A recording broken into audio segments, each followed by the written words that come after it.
Melbourne or something where it is. Sorry. Right. Yeah. So there's no.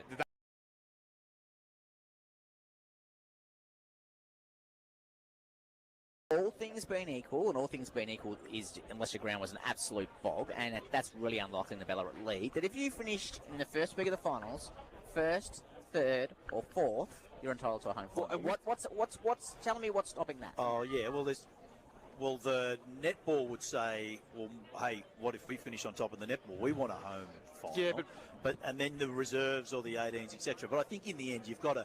I think we would all appreciate that. Really, the senior footy club is the thing that makes it work. Your hat on. You hang your hat on. So I think that's fair enough to suggest that. Maybe call me facetious, maybe not knowing this, correct? I'm pretty sure all netball courts are designed in the same distance and shape. There's no difference in size, correct? They're all the same dimensions. It would only be wind and wind factor that would be the things you would have to get used as to, I opposed to reckon. football grounds being different Sizes. So the home, I don't necessarily believe especially when you're in neutral venues like we outside, there is no home court advantage for Lakeland to read today. So my point is, I think that argument personally goes out the window. It's irrelevant. So why can't we do the home final thing? I think we should. And I also think that you've got the Sunday that can be grandstand for your BFLW competition. That is Sundays. They play all the games on Saturday, all three finals on Saturday, like it's the normal home away round. 3 finals, at the home venues. Yep. And then next week you move to Saturday, Sunday. And you play your junior finals on the Sunday and your women's final on the Sunday as well. It's just an idea. Just a bit out of the box thinking. That's we like to have here sometimes with 3 days, pretty hungry. Well, look, I'm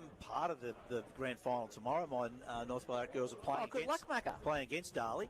8:30 tomorrow morning. Back to back. Yeah, looking for back-to-back. Going a warm favourite, will you? We have beaten Darley both times, but they're a pretty handy side.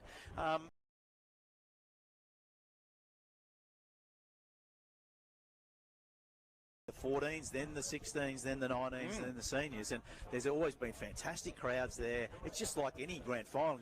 It's not just your mum or your dad coming to watch, that your grandparents come to watch, everyone comes to watch. It's a fantastic day. It's going to be another good weather day, so certainly if people are looking for something to do tomorrow, get along to the City Oval to watch that BFL W grand final. Macca's quarter time huddle will be well worth listening to, Youngie. Will we send Stan Fraser there? I'm thinking it might give me Jake Loman vibes. Yeah. I reckon he might unleash a grand. Well, hopefully I don't need to. In positive fashion. In the reserves grade, East Point victorious and then have advanced through, finishing third. So they'll go through next week in the semi-final in the reserves grade competition here at the Marty Busch Reserve. We're going to take a break. Thanks to no one to go D2 Jim. You'll listen to 3 Footy Home Grounds. Remember when Madonna ruled the charts? Kylie was just starting out, and every Friday night had a killer soundtrack. It was the decade of big hair and even bigger hits, from Bon Jovi to Duran Duran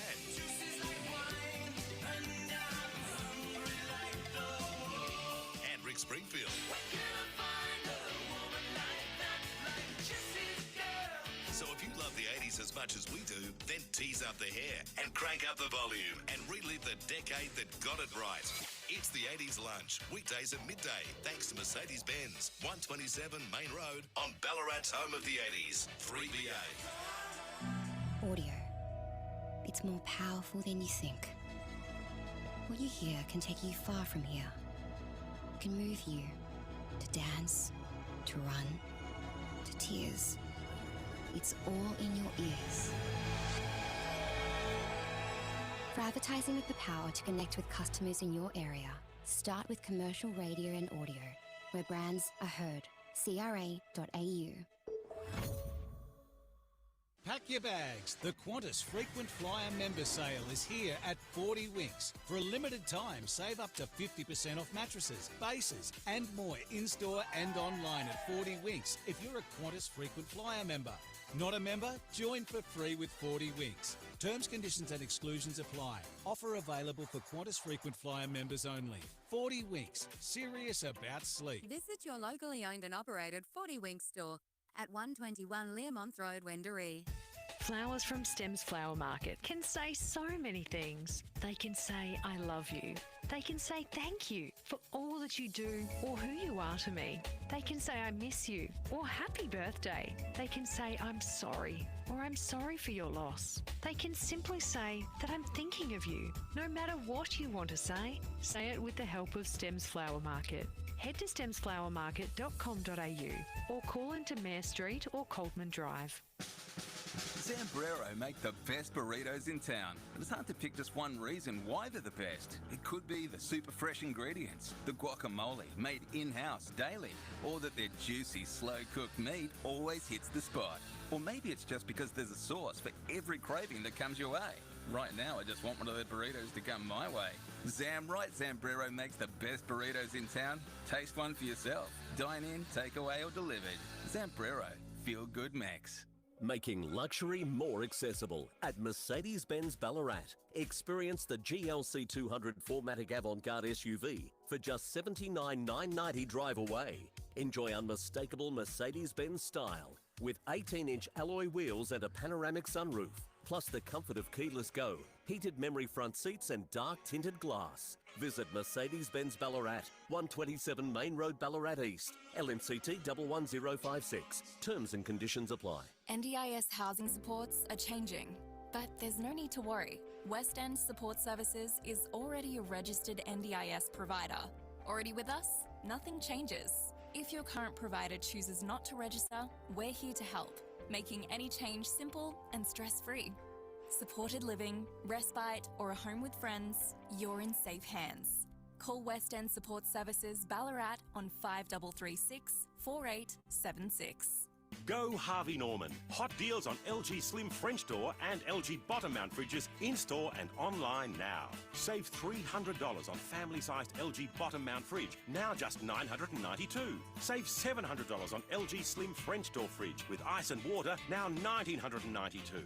And get a hot deal on LG InstaView fridge, now under $3 grand. Best range, best prices. Don't miss deals on LG fridges at Harvey Norman now. Go Harvey, go! Now it's back to McDonald's BFNL action. Thanks to our #1 ticket holder, D2E Gym. From Delacombe to Wendouree, you're never too far from a D2E. This is 3BA football.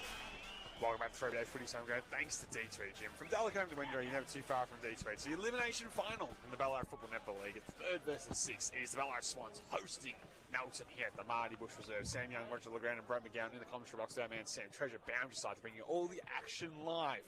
Well, it's going to be a cracking contest here as the Swans look to, well, finish in 3rd, that prime position that we've already mentioned in the pre-game. Melton, I think the most dangerous side on their day.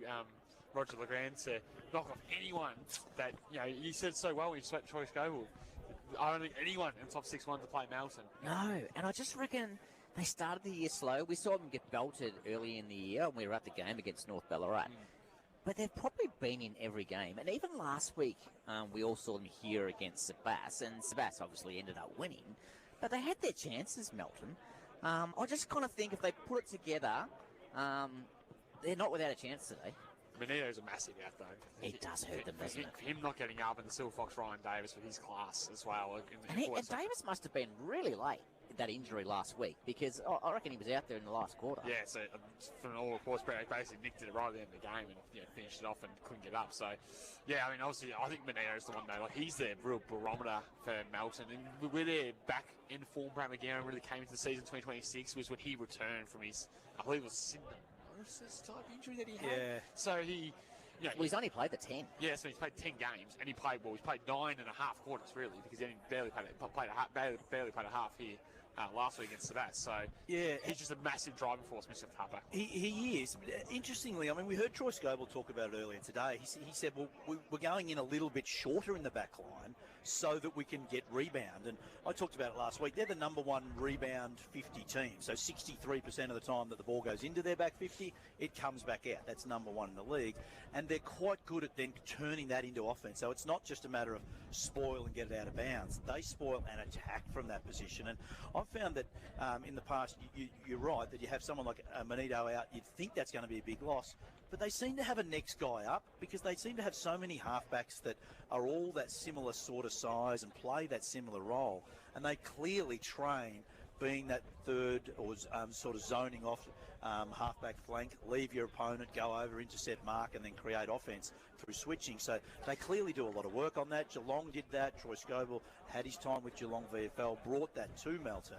So I think they'll And just looking at the way they're warming up at the moment, Macca, so Caleb Burke-West, who's had a good season as a young player, he's lining up with the defenders. So we've seen him play mostly as mid, rotating mid, but he's actually in that back 6 group as they practice at the moment. Well, and we can see Josh Stewart comes back in doing the ruck practice work, and Conrad Ferrugia, who was interleague captain for a year or two, he seems to be having his shots at goal, so he's going to go forward.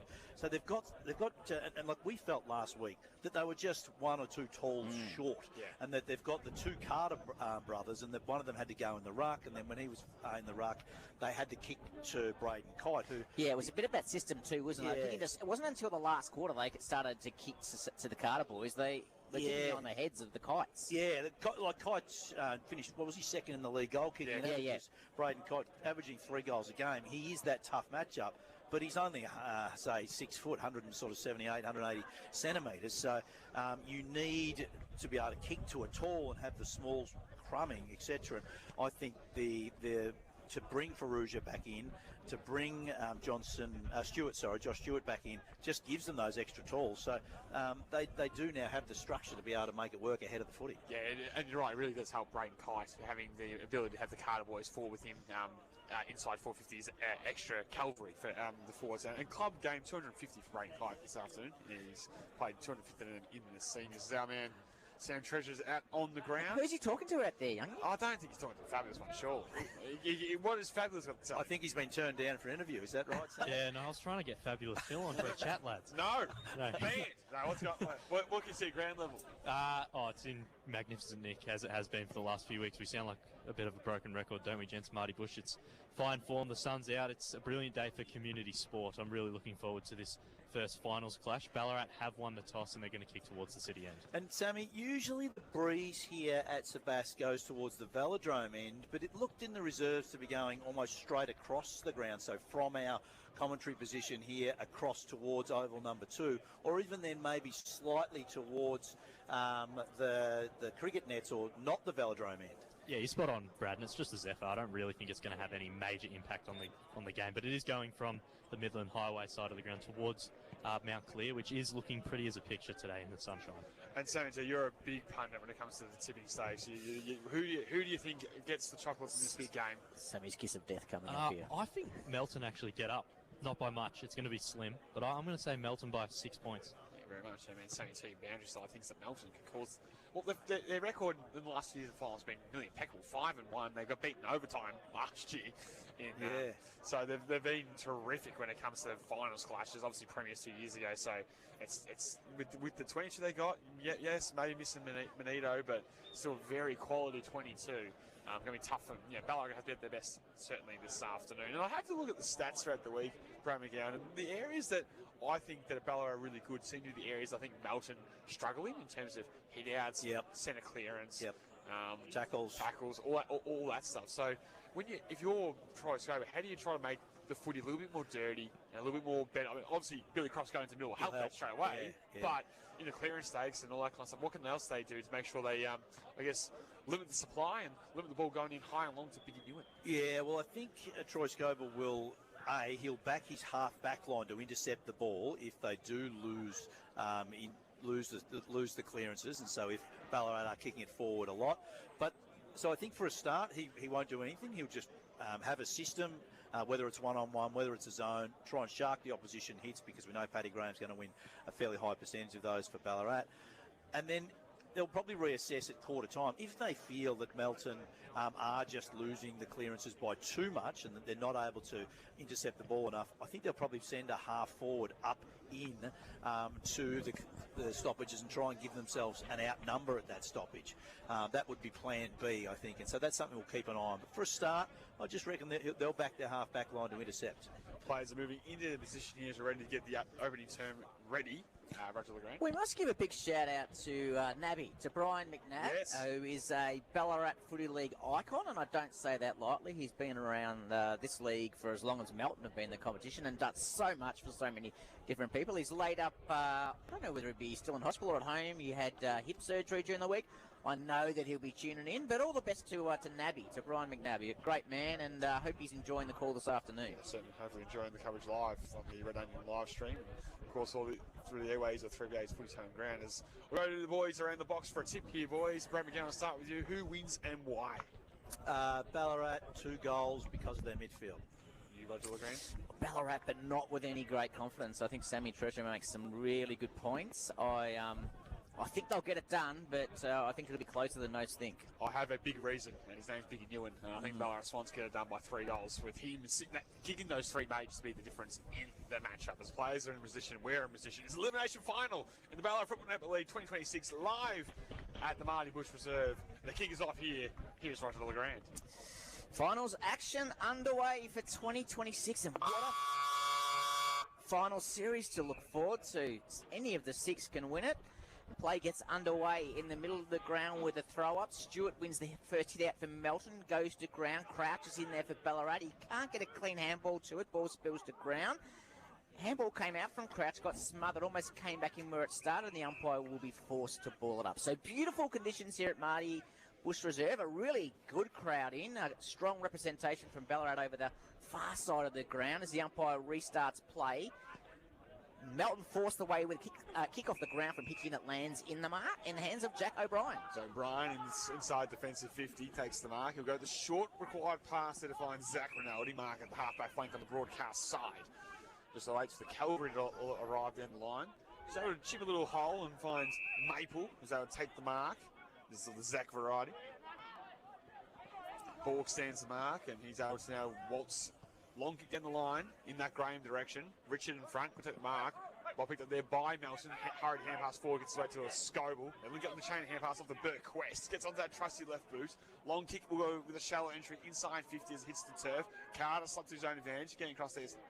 Ballarat Swans fan Haynes. Carter kept it alive remarkably. Off to the racehorse and Borg. Centering kick to the top of the square. Looking for Kynes. There's 2 tall for him. It spills at the back. And the Ballarat Swans come away with it from half back. And it will be through the hands of Luke Gray, who gives it across to Rinaldi. Rinaldi, some doubt on him during the week that he would actually play, but he is, and he kicks the ball outside 50, and it's going to be a lasso free kick going the way of Melton. Right on centre wing on the far side of the ground. It's going to be Lachlan Phillips to take that free kick. He was under an injury cloud himself during the week. He left the ground here last week at Marty Busch and didn't return, but he's got himself back up to play. He kicks the ball back in now up the line. It's short, and jumping in front to take the mark is Perry for Ballarat.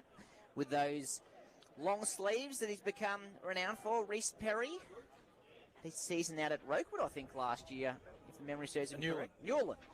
He kicks up the line towards the boundary line, and it's going to spill out of bounds for another lasso free kick going towards Melton. 2 in a row there from Ballarat going long down the line, Brad McGowan. So I think it's maybe time to shift the angles a little bit. Yep, great. As Melton go long down the line with a long right foot kick from Walker. Perry from the 5 from the front could take the mark, waiting down, quick kick forward there by Melton's shallow entry inside 50, spill on the back. That's where Melton wanted. Opportunity there for Jordy Kite to dribble it, and he's gone with the dribble kick. He didn't go the drop punt the full, and he's missed. And the blemish to start the afternoon for Melton, 1 behind on the Metro scoreboard to Ballarat yet to score. Couldn't ask for a better opportunity. He owned the back space, was able to work his opponent under. He had all the room. He could have continued to run, could have kicked it higher. But, yep, missed opportunity for Melton. So a good start for Melton early. They've had the forward 50 entries to start this game, and repeat ones at that as the ball comes back into play. Long kick out in the direction of Graham for Ballarat. Ball spills to ground, not able to mark. Now I'm trying to get that ball back inside 50. Mooney for Ballarat intercepts, comes back to Brad Crouch, looks in short and finds Richard. Richard's right on centre wing. He plays on quickly now, goes on to his right boot, kicks towards half forward, looking in the direction of Hooper. Was he pushed in the back? Umpire said yes, and Emerson Hooper will take the free kick from outside 50. So about 70 metres from goal, he'll wheel around and pump a long ball inside 50. Looking for Perkins. He flies high, couldn't take the mark. Ball will spill at the back, and in the end, he'll go through for a minor score. So Ballarat Swans also on the board with a blemish. It's 1 behind each on the Metro scoreboard, and we played 3.5 minutes in the opening term here at the Marty Busch Reserve. Yeah, Ballarat would have liked to kick that one to Biggie. He just was too high up the ground, so couldn't get back into the right position to be able to try and mark that one. Riley Walker to bring the ball back into play for Melton, and he plays on and brings it out the broadcast side of the ground, a club room side of the ground at Marty Busch. Tackle fly, and Jack O'Brien takes another impressive intercept mark. So O'Brien wheels around, pumps a high ball inside forward 50 in the big E direction. Slips through his grass, out the back it goes. And in the end, we'll get a ball in back to 25 metres out in the left forward pocket. Now, Biggie likes to take the ruck in this occasion. I think he's been waved off, though. Yeah, it looks like Mackenzie's going to do the ruck work. He's sort of playing that second ruck forward role this afternoon. Yeah, if you can just keep Biggie forward the whole time, it's probably more effective. About 35 metres out from goal, directly in front. Good taps of the dangerous sign here for the Swans. One done by Lockie Walker to break things up for Melton. The cleaner kick will come from Riley Walker. The scurry kick was touched the boots up and play on, so Batistelle not paid the mark. And in the end, a bit of a scrap 40 metres out. Umpire gave it a long time to let the ball spill out. Cross almost had a chance for Melton. In the end, eventually the umpire's going to say, give it to me, and I'll throw it up in the air. Inside 450 for the Ballarat Swans. An important player there is Harrison Hanley for Melton. He'll be one of those halfbacks that will be really important to zone and mark and run off today. So Mackenzie wins the hit out for Ballarat. Not to any real advantage. Ball comes to ground. Looks like it's going to force another stoppage. So the ball is around 40 metres from the Ballarat goal, almost directly in front. The scoreboard reads are behind each. The Metro scoreboard as Graham grabs the ball out of the ruck this time, gives it to Crouch. His handball missed the target, came to Hanley for Melton, and they're able to clear out wide in the direction of the 250th gamer today in Braden Kite, and he marks on the wing for Melton. Looking to move the ball quickly into attack. Doesn't have a lot in front of him, so in the end is forced to play on. Struggles to get around the man the mark in Batistella, so forced a handball to Tom Button for Melton. Button himself finds himself in trouble and puts in a shocking, grubby kick. Geordie Kite pushes his opponent to the ground. Perry comes through to clean up for Ballarat, and it'll be a ball up just outside 50 at the Melton end of the ground here at Marty Busch. Yeah, the tackling pressure's starting to build. Both teams are very good. Swan's #1 for tackling. I think Melton are 4th. So the pressure should be on, particularly in the first quarter of the first final. Big fly by Graham over the top. The 2-metre ruler knocked it down. Melton will get the clearance though. Green Shields have done a high ball inside 450 in the Carter direction. Perry plunked himself underneath the contact mark. Hacked out mid-air by O'Brien with a scrubby kick. It will work out for the Ballarat Swans. And in the end, the high kick from Crouch will be down the line. Mackenzie arrived late. Umpires pay a free kick for a hold off the foot. He's going the way of Richard, who was impeded from able to fly and get access to the footy. Defence starts sending Bert Jobs from our broadcast position on the outside as the Swans look to continue the territory gains as they'll pump a high ball down the line for Ballarat in the biggie direction. Have a couple beat in the air. Melton do well in the air to bring it to the ground and crumb their own footy. Off there to Burke West. He'll go with a sweeping hand pass off to the dangerous Crofts. A true start back for Melton. Piercing pass will find Scoble, centre wing broadcast side. Max Scoble on the wing. He's got the ball in hand again. Looking down the line. And in the end goes for a shorter target and finds it in Carter. Good mark overhead from Ryan Carter. Thought he was going to wheel around and play on then. Looks sideways. Anything but forward there. Conscious of just dumping it down the line. He finds a short hit-up target in Billy Crofts. Such an impressive season with Footscray in the VFL again for Billy. He's certainly taken his game to a whole new level. He plays on now, comes around the boundary line, kicks towards the goal. Quick going! Went through his hands, spills over the back, goes into second, trying to grab it. Tackled, ball spills out, and it's rushed through from behind. Melton get their second score of the afternoon. They're 2 behind. Ballarat run behind the Metro scoreboard. I do feel like the build-ups are a bit different. The way Melton are looking to sort of chip the ball through and find targets, Ballarat look to be very direct and just longer down the line. Be interesting to see what method works today. Swans go with a short ball quickly to find O'Brien. Have to give it back to where it came from as they try to clear the D50 with that ball to Rinaldi. He marks 45 out from goal. Give the handball back to the Swans as they piercing ball finds way to Mooney. Another possession here for Maple, who's racked him up around the half-back line to start, and the hand pass there from Rinaldi is good. Opportunity there for Crouch to spread it wide to the other side. Ballarat now switch the angles and build up to half forward, and the kicks missed his target, and that's a third lasso on that far side. Like a little bit of a breeze going there, Brad McGowan, that we have the ball out. But mentioned, but not for 3 lassos, I thought. That was better by Ballarat, though. They did chip their way through that Melton defence. So Melton will switch now. Cotter to Walker, out wide to Max Scoble. Just got over his head. comes inboard with a handball, and Burquest will end up with footy in hand. He goes in short on that left boot looking for Carter, looking into the sun, but was good enough to get it. He plays on quickly, kicks inside 50. It's not a great kick. Perry gets in front, handball's in front of him, comes back to Big Graham. He goes back to Perry, tries to go through, got a handball to it. Haynes under pressure now. He can't pick up, taps the backs towards Jack O'Brien. Lacks a fortune for Ballarat. It's going to be a free kick to Haynes for a push in the back. So Haynes inside defence 50, better clear.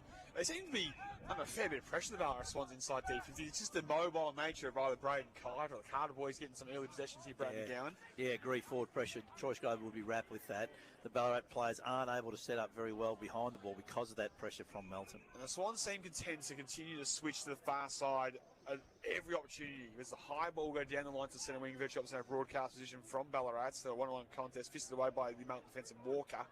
Scotty footy to be one.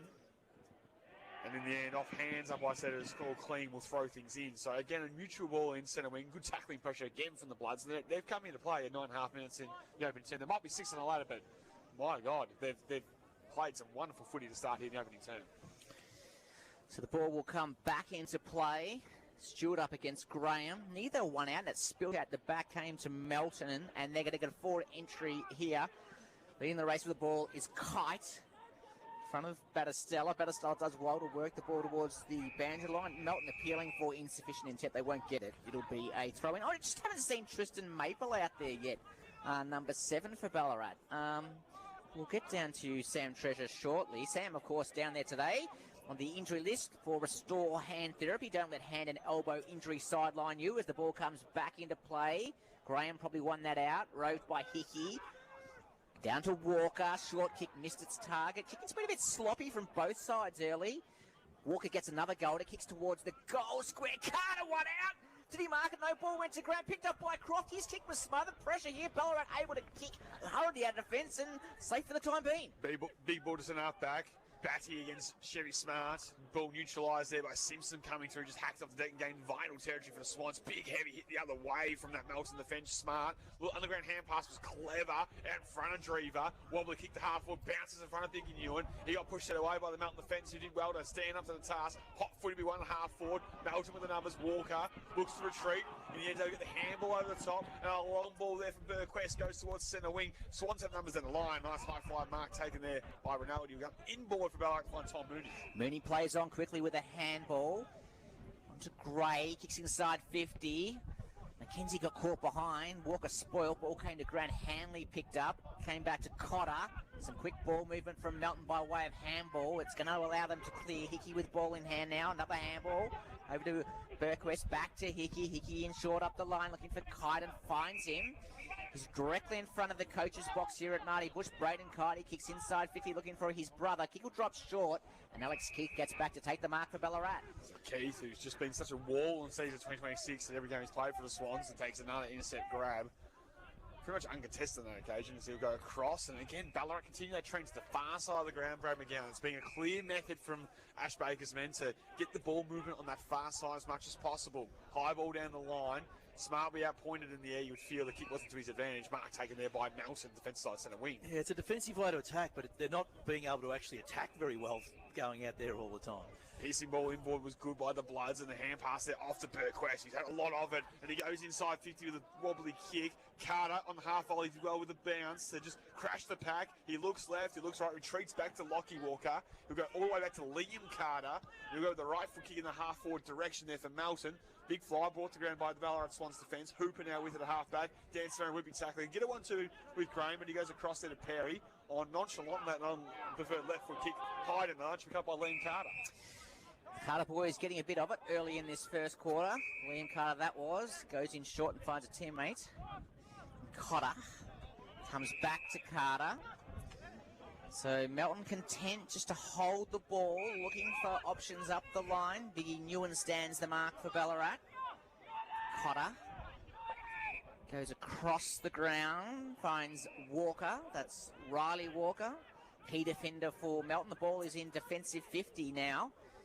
He goes out the outer side. Somehow Batty's finding himself by himself. He kicks further up the line, but looking for a teammate. Strong mark, was it? Paid? No, umpire said no, play on. Ballarat get back. Keith it is, goes onto his left boot. Up the line, a strong mark taken overhead. And here the Swans get the run and dash through Perkins. Wobbly left foot kick was bouncing out forward. Connor again in the way. So break things up for Melton. They could access the corridor, but Hickey retreats across to Liam Carter, who's essentially playing loose across half back for the last 5 minutes here.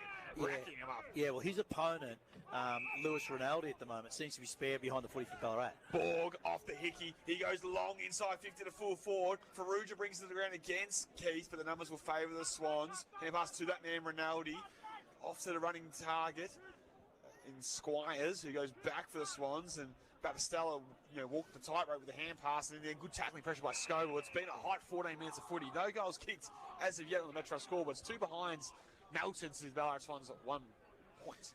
It looks like Conrad Ferrugia for Melton has been given the job on Alex Keith, the centre-half back for Ballarat, to try and stop him. It's not working necessarily so far. So the clearance will go the way of Ballarat, but they've suddenly found themselves under some handball pressure. Wyatt Squires, in the end, just kind of forced out of bounds. It's about 60 metres from the Melton goal. They certainly are holding their own in terms of clearance at the moment, Brad. They are. But gee, Ballarat look tall all over the ground. They're out hiking their opponent almost every matchup. But Melton have been so good at ground level. Stewart won the hit out, went down to Mooney for Ballarat. Crofts went in, as did Simpson for Ballarat. Heavy contact there. Umpire called play on. Mooney went back in, got a handball to no one. Ballarat. Melton get a short kick inside 50 towards Borg, picked up by Fraser. He's tackled straight away to be a ball up around 60 metres from the Melton goal. Observation for me, Brad, began as Melton being able to control the footy at their half-back line when they've had time. Ballarat just have no time. The ball, a lot of pressure on the ball carrier every time they seem to get it. Or if they do, they just end up out of bounds on the far side. So, yeah, they're not using it as well. Graham with a nice knockdown as the Swans will get the clearance to Mooney. Clever outside the boot, kick got distance. Simpson was held, so the umpire's going to pay the free kick to him. So free kick the way of Paddy Simpson, defence side centre wing, and maybe might be an opportunity to find that mark and find that chain. He looks down the line, he has McKenzie and he has Biggie Newen, and he goes in that direction. He's going to have 3 to beat. In the end, Melton's defence is just so organised to create a little block, and Hanley takes an easy intercept grab. Yeah, it seems like Riley Walker is now the spare, but he worked well with Hanley there to free him up to be able to mark it. And Harrison Hanley went short to Crofts. He went to the turf. Perkins laughs and said, I barely touched him. So no 50-metre penalty. As we're going back to Crofts, who was not on his line. That is the most ridiculous rule in football. It is a waste of everyone's time and the timekeeper's finger. So Crofts will now go with the kick in the corridor. It's too tall for his tag, and Green Shields coming across this Haynes. Has to be strong. Got the handball away. He's under immense pressure at the start, and the ball in the middle of the ground as a result. 16 minutes. Don't you hate that, Sam Young, when they bring the player back for half a metre to come back behind them? I wasn't overly a fan of the decision. Spoken Let by the boys play. An ex-umpire and timekeeper. Well, that's right. Uniquely positioned to be able to make that call. Just seems crazy. Ball thrown up in the air. Perkins gets a handball out to Crouch. Comes the way of Gray, goes on to his non-preferred left in the direction of Newen, his first touch for the afternoon. Kind of comes back with a kick of about 5 metres. Umpire rightly calls play on to Gray. Gray goes inside 50 in the direction of Richard. Got one hand to it and able to tap it out in the ground. So just asking everyone, including Sam Treasure down at ground level, I haven't seen Tristan Maple on the ground. I think Roger's wearing 24, which would mean Lewis Rinaldi's the question mark. It's one to find out. Right. So, yeah, so Maple averages 35 possessions a game, so it's worth knowing about him. Yeah, that's right. So that's where you go inside forward 50 here for the Swans. Big fist there came from McCarter doing a bit of ruck work and go out of bounds. Well, that would make sense because there was significant doubt over Lewis Rinaldi in the lead-up to today with injuries, so maybe it is that he's wearing 24. Whoever was wearing 24 is playing well. Yeah, well, that would make sense that he does like to play spare behind the ball. So we got a ball inside 450 for the Swans. Richard up against Carter. Can't have the height advantage, but Richard got the tap. Handball to Cotter. He was flat-footed as he received and was caught in an immediate tackle, so we're going to stop it inside forward 50. 16, now 17 minutes gone in this opening term. And Carter will go against Richard. Carter knocked it down. Perkins' handball was broken up. Crofts just weaved his way through traffic superbly. Hot hand master Button let it slip. He'll have to retreat back to a flat-footed walk, and he's caught in the tackle, so unable to exit from that stoppage, and a ball up now 55 minutes from goal. So if you've just joined us, 18 minutes into the first quarter, neither team has scored a goal. 2 behinds to Melton, 1 to Ballarat on the Metro scoreboard. Ball thrown in the air. Crofts forces his way through, trying to pick up the footy. Unable to do so. Met by McKenzie for Ballarat. Croft goes back in and wins it now. Handballs are out in the direction of Sullivan. He overruns it, comes back to Bailey Fraser. Comes back to who we think is Maple, Tristan Maple. Sam Treacher is getting an answer for us now. He goes inboard and finds a teammate in Zach Rinaldi.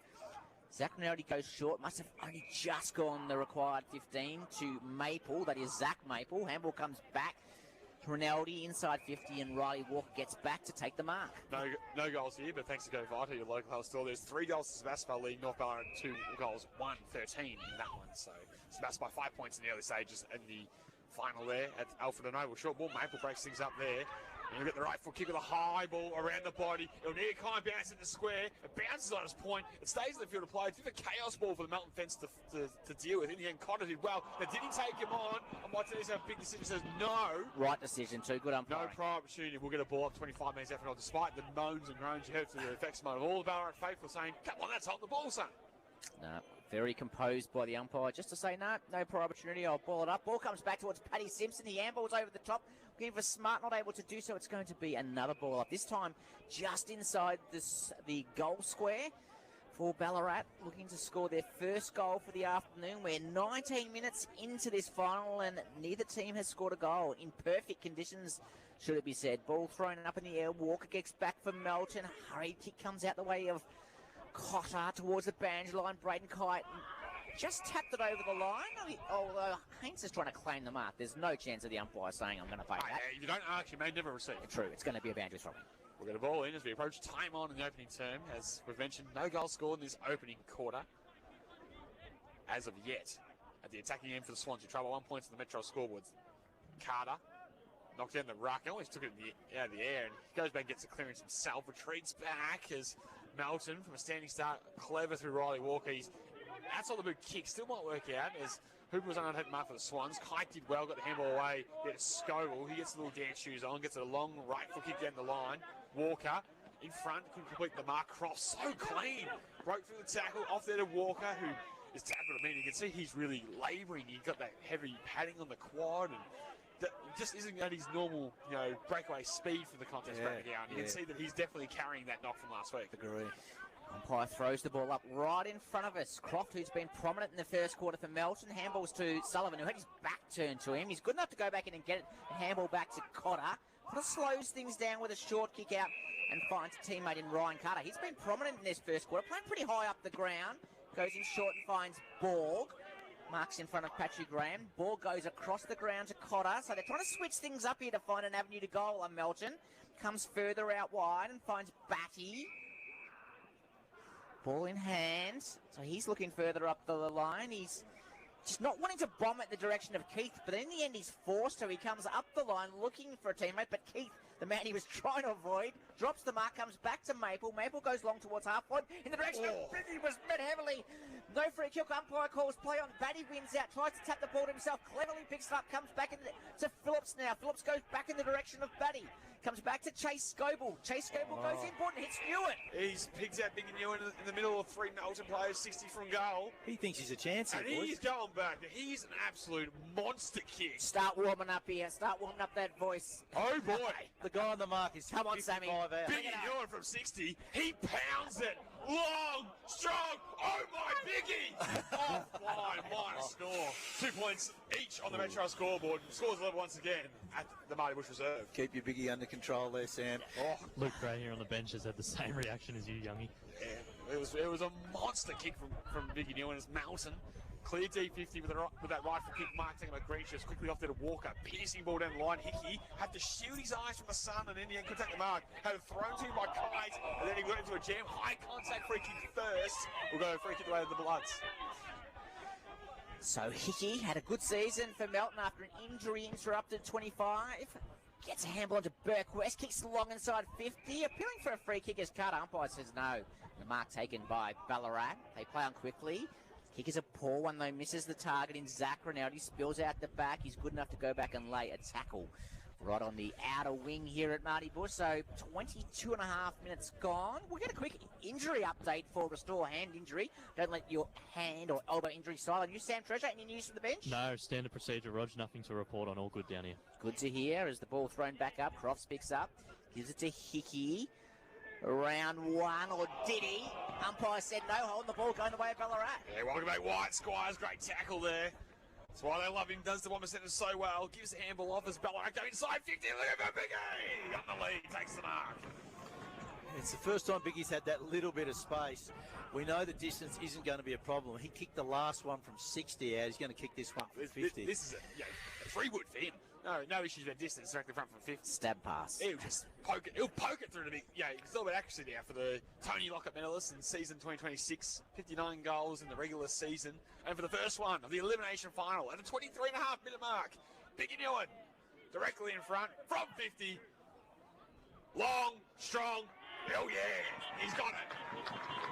Ballarat Swans on the ball with the first major of the afternoon. 1 goal to 8 on the Metro scoreboard to Melton's 2 behinds.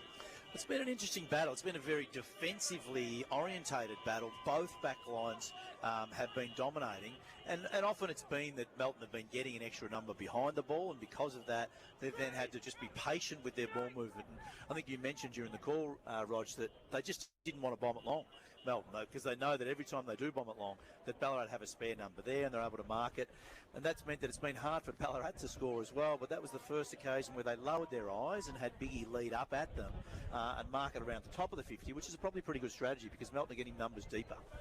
Ball thrown up in the middle of the ground. Graham one out. Was probably unlucky not to win a free kick in the end. Comes out to Walker now. He'll clear it through the middle of the ground. Inside 50 for Melton. Kicks long towards full forward. Keith got spoiled by his own teammate Haints. Haints actually went back and gathered the footy. Gave it to Battistella on the move now. Battistella comes outside defensive 50. Goes up the line looking for Mooney. Ball spills over his head. And Melton are going to be good enough to force the ball out of bounds directly on centre wing, right in the middle of the ground. We played 24, nearly 25 minutes in the first quarter. Now it just feels like Melton have forced the bomber down the line. Alex Keys particularly is just being involved and bring the ball to ground inside the fence regularly now. They've got 3 good tall forwards, and the 2 Carter brothers and Farouja down there. You'd think they'd be hard to compete. It's just not working so far. Ball in centre wing, Graham with the tap. Balls on hands and knees there was the Ballarat Swans player who coughed up to Walker. Scrubby left foot kick inside 50. Kite in front, just tapped his own advantage more than anything. And off hands, it was touched, and it's not a lasso free kick, even though it was, despite being outside 50, but it was not a disposal. So we'll throw things in 55 metres from the Melton goal. We're trailing by 6 points to the Metro scoreboard. So is there a chance for Melton to get one here late in the first quarter? It won't be a long quarter, you wouldn't have thought, given the lack of goals. Stewart got to the front position, came back towards Hickey. He's had plenty of it in the first quarter. His handball, not a great one. It put Hanley under pressure. He was good enough to go back in, forced forward by Perkins in the end. Graham went to pick it up, as did Mackenzie. Comes out to Maple, got a handball over towards Emerton Hooper. His handball got beautifully smothered by Riley Walker, and he clears out of defence for Melton. High dump kick in the direction of Stewart, but Graham will have the size. He could take the mark, brought it to ground, slaps it forward to the advantage there of the Ballarat Swans. They piercing the ball inside 50, finds his target. Mark's going to be paid just what required 15 metres there to Richard. He'll shoot from just outside 50. It probably is another kickable goal from there, isn't it? We can see that breeze is favouring that end, and Ballarat getting nothing with nothing working with the deeper entry, so maybe better off going this distance. And good clock management to tell Richard to go back and have the shot with only seconds to go in the term. So Swans were fully aware of how long to go. Richard was fully aware of how long to go. And a big kick, actually, if you can get a little bit of a buffer going into the first break. He'll shoot from just outside 50, tiny angle, but the kick might be favoured by the breeze. Starts his long and deliberate approach to the goal face. He'll have to shoot from outside 50. The kick is on its way. He hasn't struck it cleanly, but it's made the distance, but it'll be narrow to the near side. It's 1:39 on the Metro score. We're going to quarter time. That's the Ballarat Swans. It's Melton's 2 behind. So we're going to take a break here at the Marty Busch Reserve. Thanks to an M1 to go at D2 Jim. You'll listen to 3BA Footy Zone Ground. He's the first one up. The last one to sit down, and somehow Dad always seems to have one more job to do. Yep, I'll get onto that. But after everything he does for you, maybe it's time Dad had a little me time. It's 3BA's Dad's Day Off. Jump online and share your dad's most legendary stories. PT will share those on the big show every day, celebrating the dads who do so much for their families with the best of the best, picking up a Dad's Day Off prize pack. It's the easiest way to give Dad a day off from the jobs, the chores, and the "I'll fix that."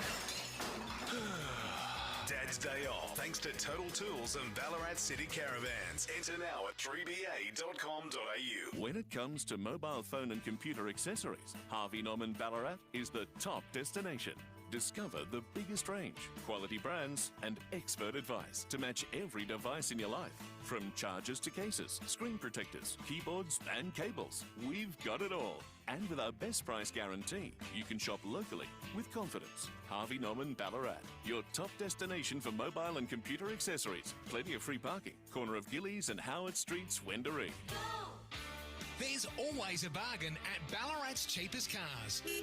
Locally owned and backed by over 30 years' experience, they have vehicles to suit every budget. With free delivery across Victoria, finance available online, plus warranties and roadside assist, buying your next car couldn't be easier. Visit ballaratscheapestcars.com.au or head to the corner of Howard and Burbank Streets, Wendouree. LMCT 12622. Catering for your crew? Zambrero is here for you. Zambrero offers catering to suit any size event. Pick up in restaurant or ask about delivery. To find out more, head to zambrero.com.au/catering. Zambrero, it's feel good Max. Adulting is hard. No one really teaches you about taxes, budgets, or buying property. Raising kids doesn't come with an instruction manual. And what even is inflation? The best we can do, if we don't know something, is find someone that does. And at Real Estate Home Loans, we know home loans. From the hows, whats and whos of buying to the whys and whens of refinancing. At Real Estate Home Loans, we'll make the financial side of adulting easy. Head to www.rehl.com.au and book an appointment today. Real Estate Home Loans, we're here to help. Dream Doors Kitchens, specialists in kitchen renovations, replacement doors. Sorry, as I was saying, Dream Doors Kitchens for clever storage solutions. You know what? I'm actually just going to head there now. The difference a kitchen upgrade can make. Smooth drawers, quiet cupboards, beautiful finishes, all without the price tag and hassle of a full renovation. Dream Doors Kitchens. Don't replace it, reface it. Visit dreamdoorskitchens.com.au. The Sportsbet Ballarat Cup is on again, Saturday, December 5. And it's the perfect place to throw this year's Christmas party. There's going to be amazing entertainment, including fashion, food, and the Sportsbet after party. Hospitality packages to suit all budgets are now available. So don't miss out on a fantastic day at the races. Head to ballaratturfclub.com.au or phone the club today. The Sportsbet Ballarat Cup, Saturday, December 5. What's gambling really costing you? Ballarat's 3BA, covering the McDonald's Ballarat Football Netball League. Live. Campbell offers Ballarat go inside 50. Look at Big A. Got the lead, takes the mark. Tony Lockett medalist in season 2026, 59 goals in the regular season. And for the first one of the elimination final at a 23.5-minute mark, Big Newton directly in front from 50. Long, strong, hell yeah. Yeah, oh yeah, Big Newland, the only goal in the opening term here at the Marty Busch Reserve. Welcome back to 3BA's Footy's Home Ground. Thanks to D2, Jim from Ballarat and Melton. You're never too far from a D2E. 1 goal, 3-9 on the Metro score with the Swans lead. Melton, the two behinds. Roger LeGrand in an opening term where it was a bit of cat and mouse at the time, it felt like the call. That's exactly the way I would describe it. Melton were, as Brad McGowan said, and he'll touch on his summary of the first quarter, Melton were very reluctant to kick up the line or to any contest from kind of mid to mid forward, and so they started going sideways, which worked for them early, and then Ballarat woke up to it, didn't they, Brad? Yeah, and it would be interesting to see whether things change now that Melton have the breeze. Maybe Ballarat were saying, well, we had the breeze, we'll sort of keep a more defensive structure, make sure Melton don't score and then try and kick some longer goals. But now Melton might do things a little bit differently this time, but I do think that it's going to be a very defensively orientated game. I would think that the fact that Melton have the breeze will suit their forwards a little bit more this time, and maybe they'll swap over and try and keep like both of the Carter boys because deeper. Ryan played really high that quarter. Yeah, he was he was getting his possessions up on the wing. Yeah, he certainly was, and I thought that it worked for them to switch the ball pretty well at times, but then it was that last kick inside 50 they just couldn't get. Yes. They were able to move the ball between the arcs quite well. They just couldn't connect with a key forward, and Ballarat often like to have spare players back. And we talked about the fact that it was Tristan Maple that was back there, and we have confirmed that is the case, isn't it, with that number change there, boys?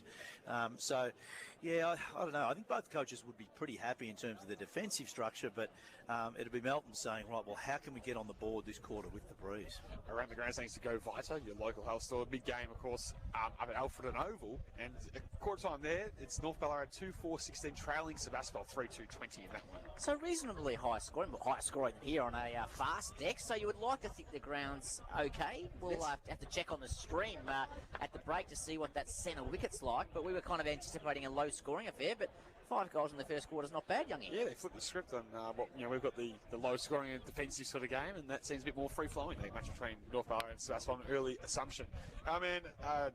Sammy Treasure, he's been listening into the huddles at quarter time, and Sammy T, we have a report back. Yeah, I went to Ballarat, Youngie, with Ash Baker. Heaps of people there. You can tell it's finals. Firstly, some stats. 9-13 inside 50s favouring Melton that quarter. Also, 18-12 contested possessions in favour of Ballarat. But Ash Baker is very happy, firstly, with the backs. Put a lot of emphasis on them, and also the team's pressure.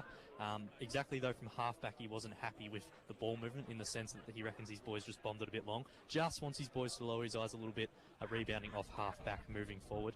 Also wants to put an extra number in front of the footy, the ball this quarter.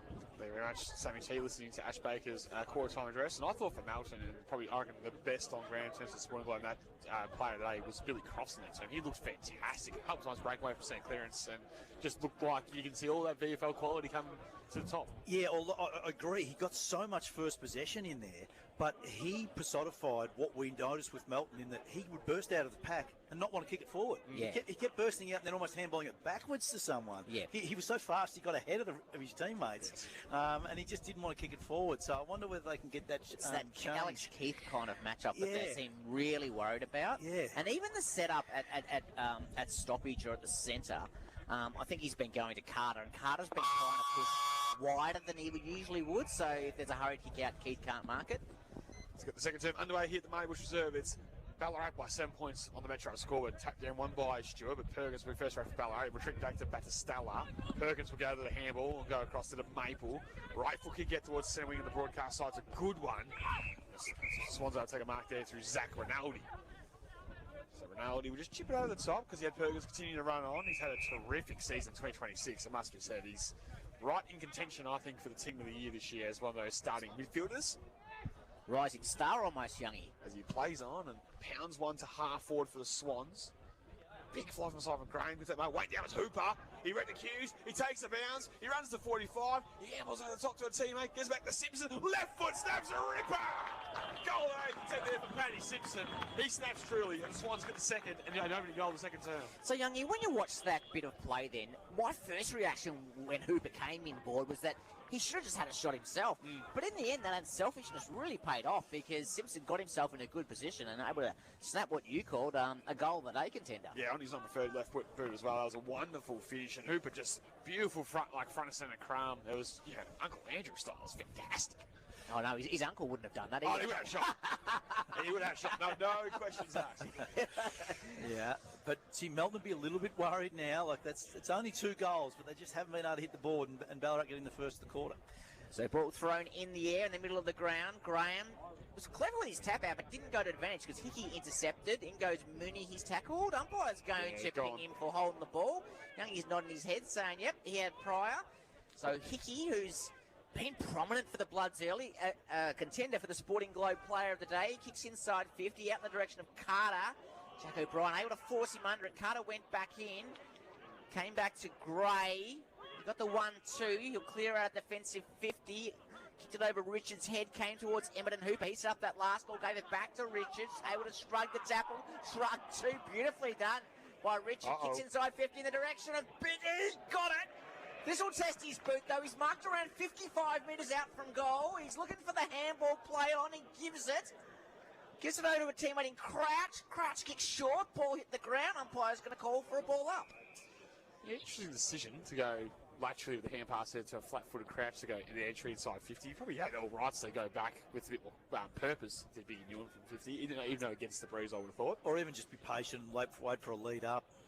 As inside 50 for the Swans, though, the only 2 goals of the afternoon were played 2.5 minutes into the second term. It's 2-3-15 on the Metro scoreboard. Ballarat leading Melton the 2 behinds. Knocked down inside 50 by Ballarat. Off the Simpson. He kicked one ripper, and now he's kicked 2. Paddy goes back. Yeah, just a great example of that midfield there. Now, Simpson, midfield work for Ballarat. Simpson's playing as a mid-forward, a half-forward flank that comes up to the stoppage, and sometimes his opponent drops off behind the ball. I think that's what actually happened there, which leaves Simpson free around the stoppage, and the opponent then gives Melton a spare. Simpson has looked dangerous at times doing that role. 21 goals this season for Paddy Simpson in that mid-forward role, and that's we've seen him play midfield in years going forward. Got injured for the last couple of years, and developed more his forward craft, and getting bang for buck on the score sheet with 2 goals in the opening half here at the Marty Busch Reserve. So play back underway in the middle of the ground. Melton need a goal. They need a first goal as they look to win the clearance. Burke West comes back to a teammate in Walker. Cotter now. He goes long and direct, bounces over one Carter's head, comes to the other. Lamb goes onto his right boot, kicks towards the goal square. Perry's in front. Perugia forced to spoil from behind, goes back in to pick it up. Good defensive action from Maple to knock the ball out of play right in front of the scoreboard here at Marty Busch Reserve. That looked a better structure for Melton there, didn't it? You had your 2 Carter boys at centre-half forward, and they got it in deep, and Perugia's there to make sure Alex Keith doesn't mark the ball, bring it to ground. All you need is one of the kites running onto it. 30 out from goal. Carter just takes it out of the rack with the hand pass. Only coughs it up straight to O'Brien, who's done some nice things for Ballarat defence into this game. McKenzie in the line will just walk it professionally over the line, and we'll get a ball in 60 metres from goals. Across down to our man Sam Treasure on the boundary line for a bit of an update. Thanks to Restore Hand Therapy on injuries on the bench. No, still 4 on each side, Youngie, all good. We'll keep a close eye on maybe a few saw Melton's boys as the afternoon continues. Of course, had a pretty heavy hit out last week against Sebas and got down to no rotations as the game finished. Just Walker, one of those, pounds it inside forward 50. Carter able to mark. Hanks with the crumb for Ballarat. Clears D50 with a high ball. Graham couldn't take the mark. He was dragged off by Stewart. Free kick to the Swans, to the big man. The 2-metre ruler. Geez, look at the height difference between those 2 players there. He's so tall. He comes inboard looking for Richard, who's presented well today, and that's another good mark overhead. Almost in the centre of Marty Busch, and that height difference between him and Cotter is quite significant as well as Richard plays on. Comes out to a teammate. Finds Chevy Smart. He's outside 50, goes inside 50, looking for a leading McKenzie. Comes to ground. Perkins came through, not able to pick it up. Ball spills to ground. It's going to be a ball up around 35 metres from the Swans' goal. They lead 3-3-21 to Melton, 2 behinds on the Metro scoreboard. Play goes to throw the ball up. McKenzie versus Stewart. Stewart 1 out. Came down to White. Squire. Shrug 1. Shrug 2. Comes cleverly inboard. Mark nearly paid to Ballarat. Was there a hold? Umpire says no. Is there prior opportunity? Umpire says yes. Free kick going the way of Melton. Yeah, second good tackle there by Melton in this quarter with a pin to one arm, and then that's why the umpires couldn't go into the hole in the ball, because they just haven't been able to make a genuine attempt to get rid of that arm being pinned so well in the tackle. As Walker looks to go long on the outer side, as he likes to do, in the direction there. Teammate Sco should mark, and he does, just millimetres between him and the line. And can they shift an angle from this position, Melton? They come corridor bound. It's a good kick towards Hickey. He takes the mark. He can continue on in the Sco direction half forward if he can spot him. He doesn't. He decides to lower the eyes inside 50. It's a poor kick, to be fair. Ball has to do the role of tackling and hold it up inside 50 for Melton. Yeah, that was one where they had every opportunity to hit a good leading forward. The ball was in the middle of the ground. They had all the leading lanes open. Just couldn't quite find someone. Ball thrown in the air. Carter wins out for Melton. Ball spills. A couple of players just kind of spilt to ground. Kite being one of them.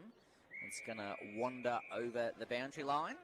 They really need a goal, don't they, Brad McGowan? Just more for their psychological side of things. As long as this term goes on without one for Melton, you just feel like the game gets further and further away. Even just that break to get that one, just to be on the score sheet. Yeah, that's right. Particularly with this breeze, you just want to get one. Can't go into half-time goalless.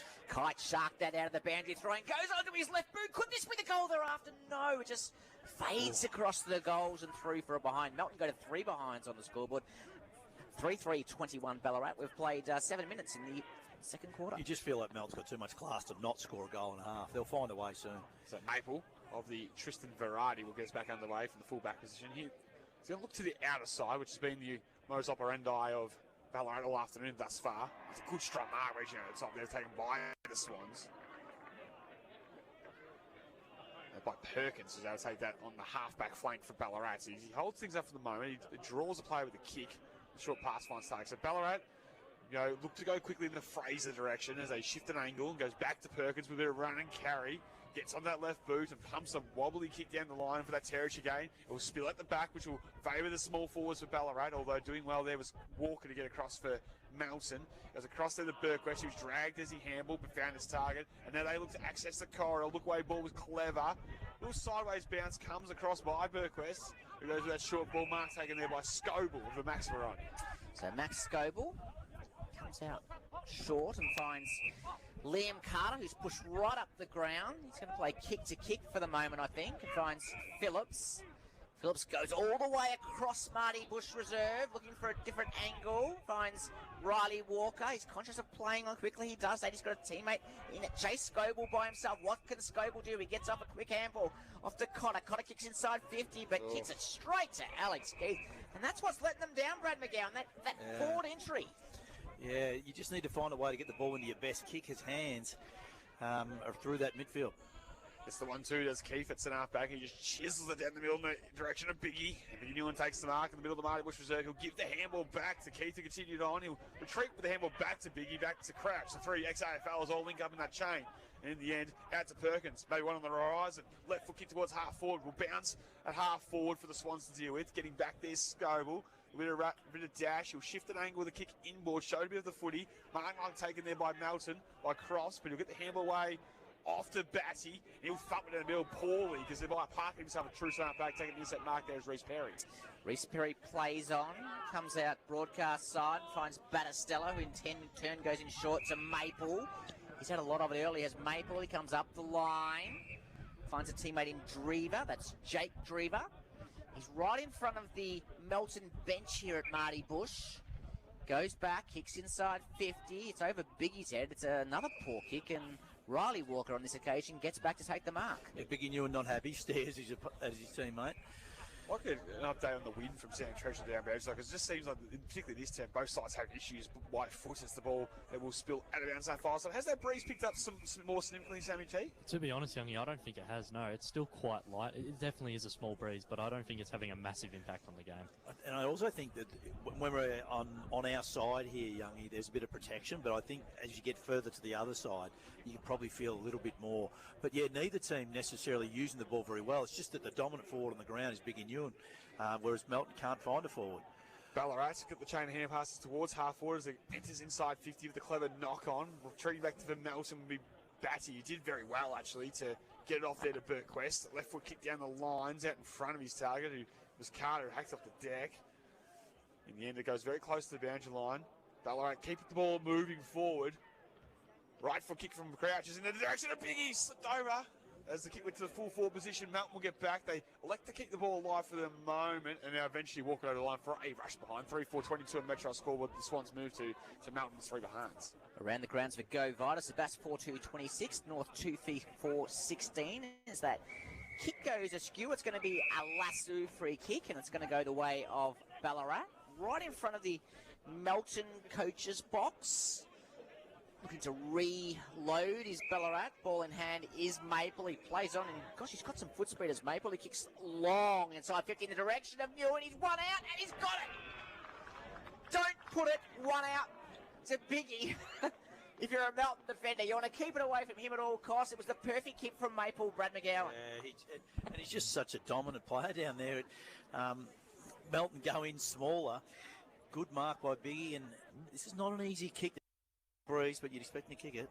So around 25 metres out on the slightest of angles. Biggie Newman, he has one this afternoon. Slow, steady approach. He's just going to dab at it. Goal umpire doesn't move. Ballarat have their fourth.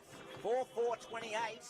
Melton 3 behinds on the Metro scoreboard. I just feel like Ballarat, you know, maybe this side is built for finals, and it's a dry day. They are so tall, Ballarat. Like they've got an extra tall in every line, if not an extra 2 talls in every line.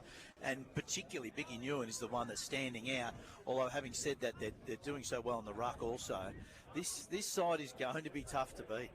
Certainly right, Brad McGowan. And if you're Troy Scoble, you know, he's an experienced coach. I just wonder when he starts to, start to make some of those changes to the pre-game here, because the scoreboard, thanks to Metro, 25 points now. You don't want to leave it too late in the final before it gets too far away to chase the game back. Well, I wonder whether they swing Conrad Ferrugia back to the back line onto Biggie and try and change the forward structure somehow. Back in the middle of the Marty Busch Reserve, Stewart fights in hard for Melton. They just need to get on the board. It's simple as that to give him some confidence, more thing. Squires will dive in for the Swans and dump a high ball inside 50 for Ballarat. It'll be a shallow entry, tough one to deal with. Waiting the ground there was Drew. Good tackle applied by Hanley. And Batty, he tried to put on a little dance move, and he didn't know the Ballarat Swan player was bearing down behind him. Free kick for hold the ball, get away Zach Maple. He'll play on from 50. He'll pull it into the pocket because he liked the option that he had. Mark's taken there by the Swans. Paddy Simpson will line up for goal number 3, Youngie. What do you reckon his chances are from that angle? Well, I liked his left foot snap on the run, so I reckon he might go with similar sort of modus operandi. He's going to go the Adams Forbes round the corner. Yeah, I'm convinced. Couple steps. Call it through, Youngie. Couple steps, screw punts. For his third of the term, left foot, fat side of the footy will go across the face. Won't make the distance. Be marked by the Swans at the goal line. Wow. Graham plays on. Sorry, Mackenzie plays on. Hits the post.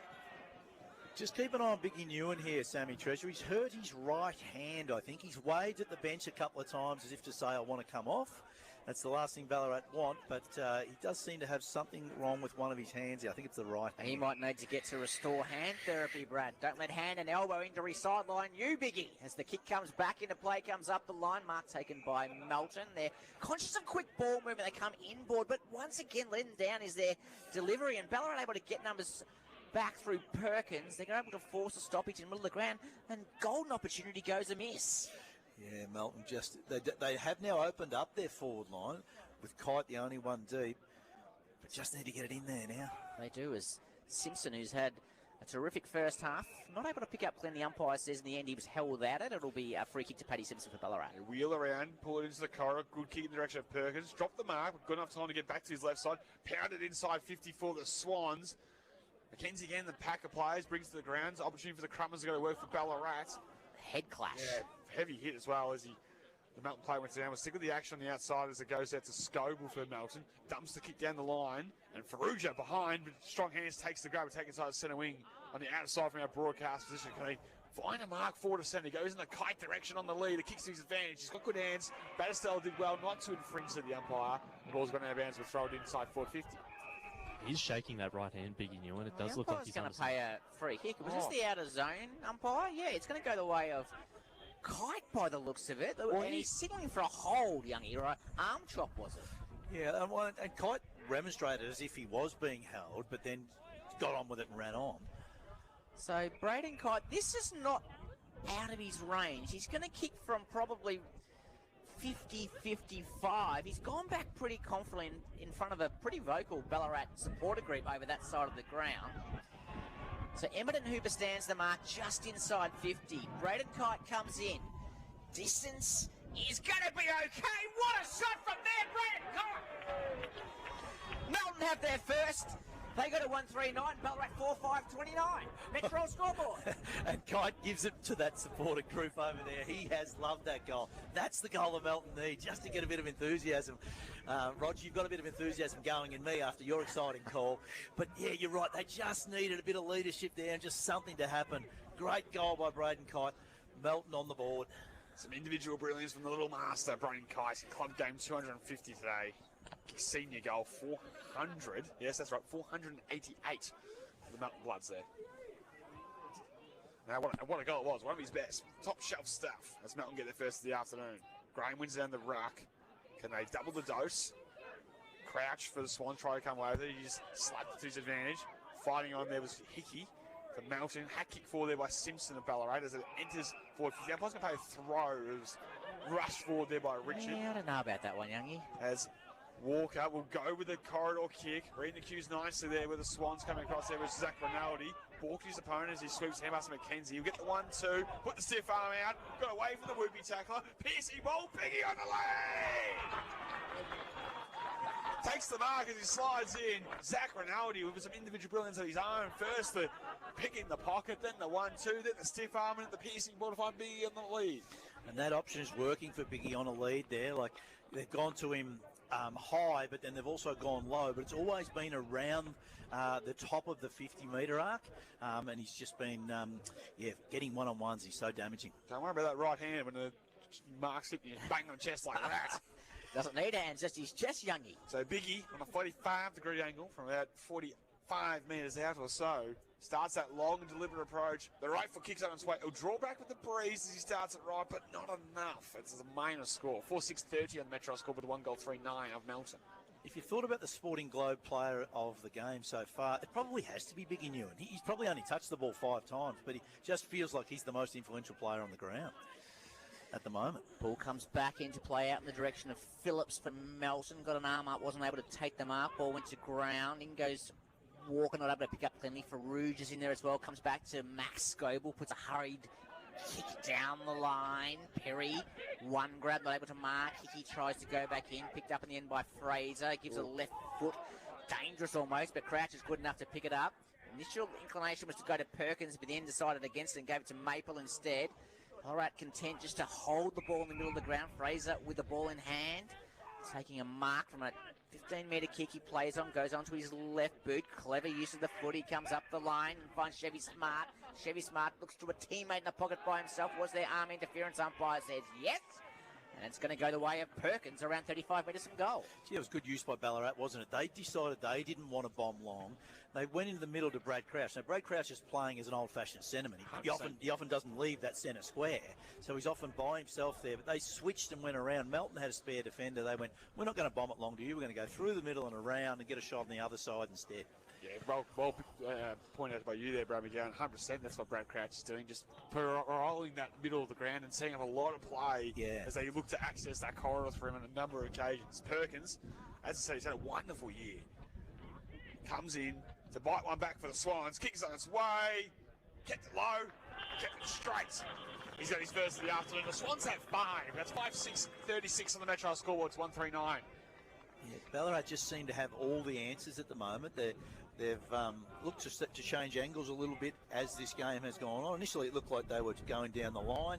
Maybe that was with the breeze, but up against the breeze, they're looking to change angles and work it up into the wind, and it seems to be working for them at the moment. Might go around the grounds for Go Vita. Sam, you got a score from Alfredton, North Ballarat versus Sebass. Yeah, I would have a score, but decided to refresh yourself. Hang on 1 second.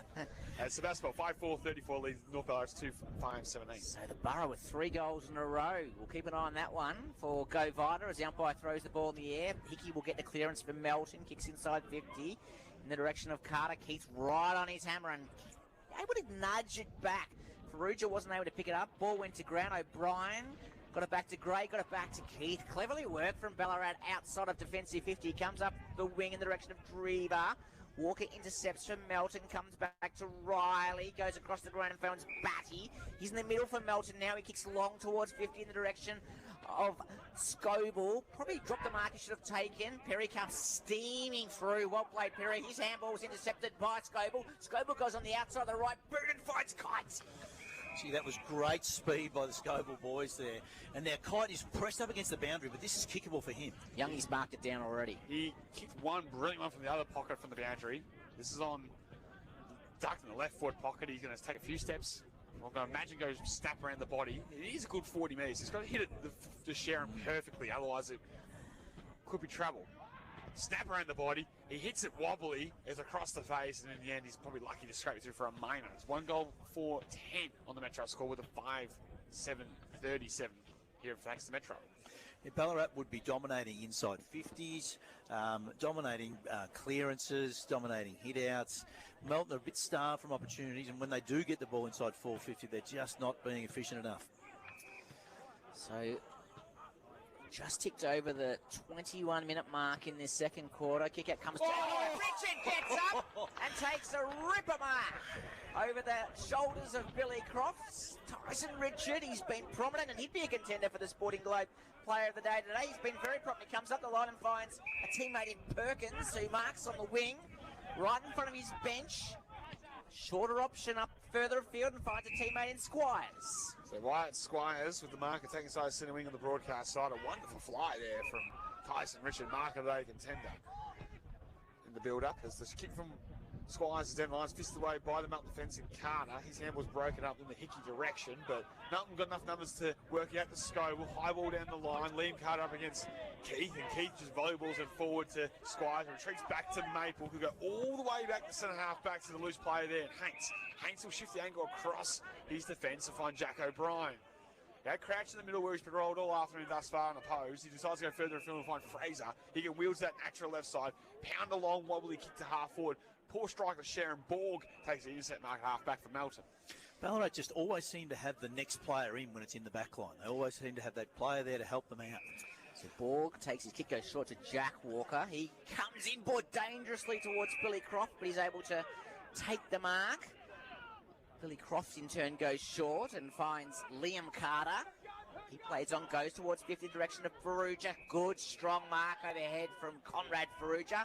He plays on, comes to Borg on that left boot. It's a grubby kind of kick. Gave his forwards no chance, and Ballarat able to clear through Fraser. He goes in short, looking for a teammate in Drever, and the ball's going to be tapped over the line. I actually wonder whether Melton would be better served by actually slowing down. Because at the moment they're trying to go inside 50 and kicks are often under pressure and they're just kicking to an opposition. Maybe they should slow it down, wait and get even numbers ahead of the ball and then put it up to one of the Carters. Yeah, they're lacking that execution going forward of centre at the minute.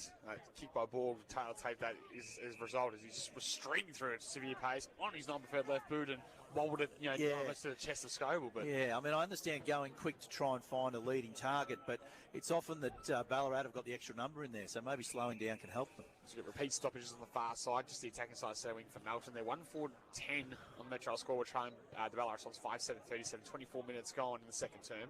Tap was on by Stewart. Maple's caught in a tackle, and again we'll get another repeat stoppage as balls more laterally moves centre of the ground for Melton. Yeah, Ballarat have sort of had the ascendancy on all of these hits, but Melton have been able to tackle well there.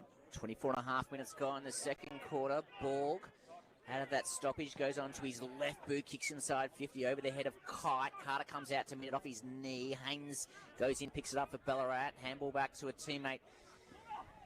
Comes out wide now to the direction of Smart, but good intercept mark taken by Tom Button from Melton. Button, a famous name in the Melton football family. His father Andrew played many a game for the Bloods in the day, and he kicks long inside 50.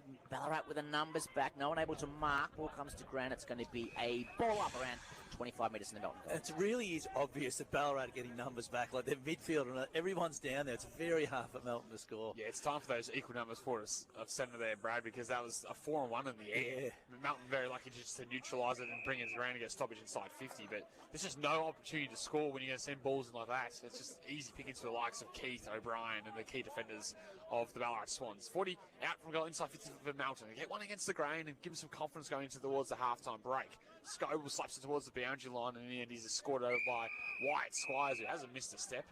Had his own syndesmosis injury in season 2026 and had his appendix out. Missed the last couple of weeks, but back fully fit and has not missed a beat. Been involved in plenty of the action for the Swannies in the opening half, as we'll go with a shallow throw in inside 50 for Melton. Knocked down by Graham. Mooney with the kick was poor off the outside of the boot, and there'll be a lasso free kick.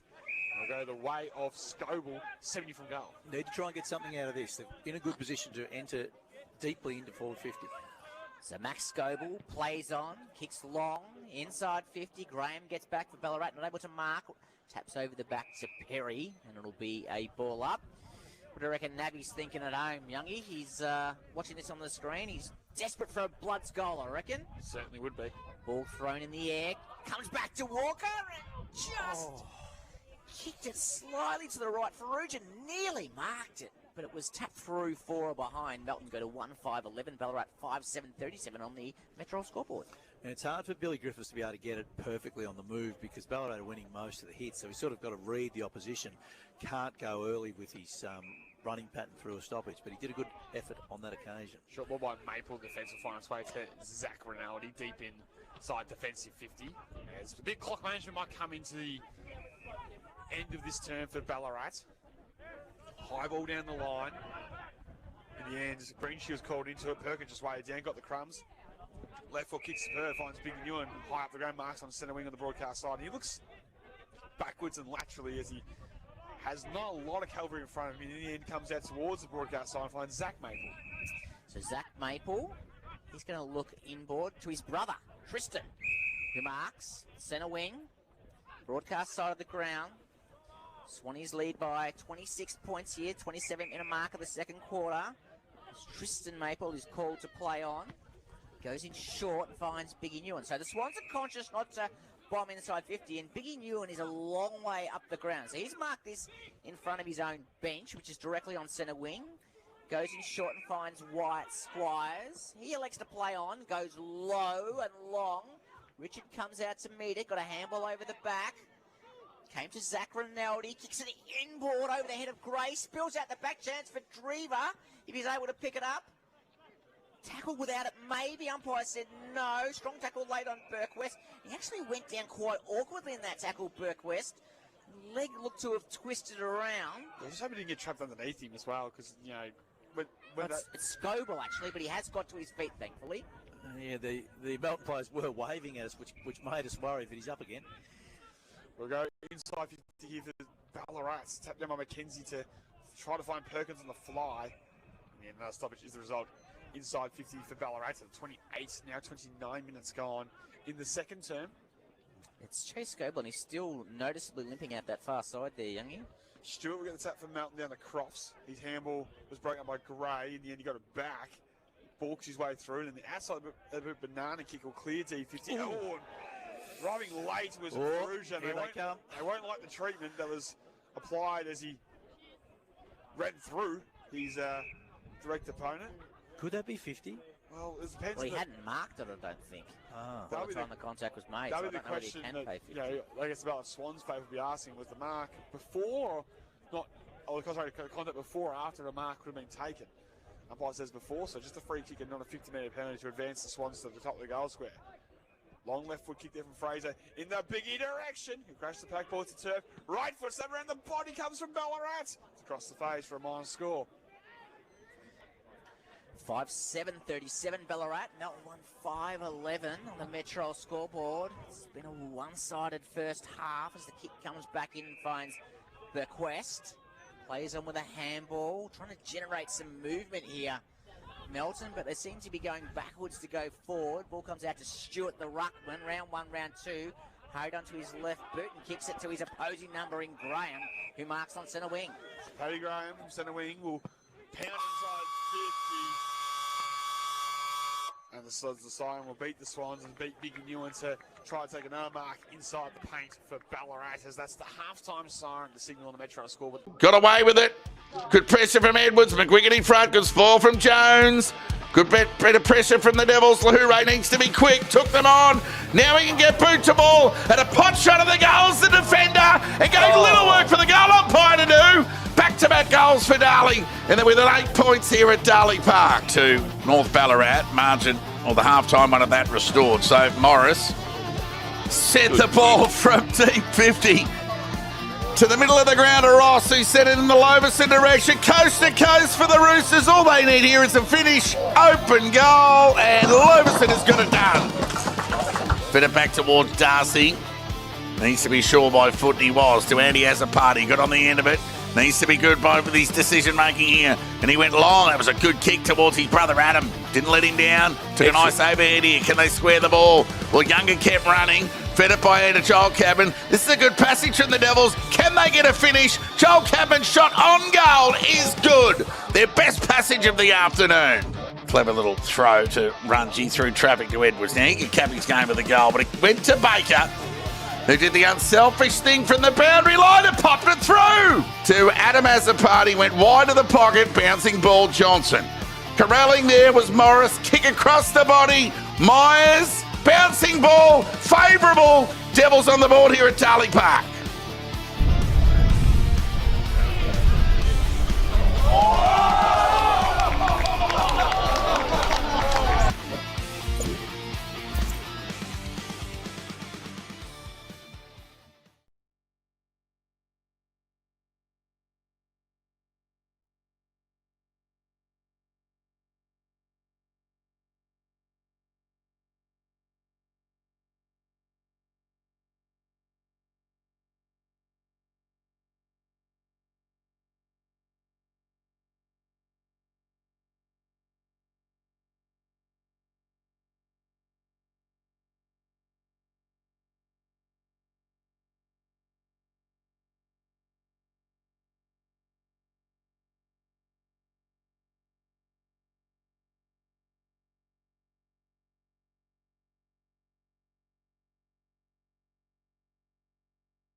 Highlands, we have the great thing of all the juniors and seniors playing the same day. We don't have that luxury in the Ballarat Footy League. So how do you find the vibe? Yeah, it's a lot different to what a Central Highlands game looks like. A Central Highlands, especially Central Highlands finals, you can get close to nearly 14 clubs at the ground. Yeah. So it makes it's a packed day, isn't it? So I haven't been to a Ballarat finals game in a while, but I thought I'd come and have a look, and the standard is a lot different. It's more congested and more contested in the Central Highlands, where here I found it's really open and free-flowing footy. So yeah, and that's certainly the way Melton's playing. Whereas exactly you, Matty, you are a contested ball beast. That's your strength. You play as an inside mid. You love to start often behind the in the sweeper sort of role, behind the ruckman, and you win a lot of contested ball. And I think that probably you're the ideal sort of Central Highlands player in that you love that hard and tough stuff. You don't mind a bit of mud, etc. But as you said, you came from North Ballarat. You played plenty of good footy at North. And the last thing I want to do is pull you away from Rokewood, but have you ever thought about coming back into the BFL? I mean, obviously, if you've won the league medal, you're clearly good enough to play in the BFL, but it is a different style of footy. Yeah, exactly right. I've definitely thought about going back to North Ballarat. Yep. And I'd love to go back there. Do that one day. It's my junior footy club. Yep. But, yeah, obviously, I would have to get a little bit fitter to play this type of footy. Yeah.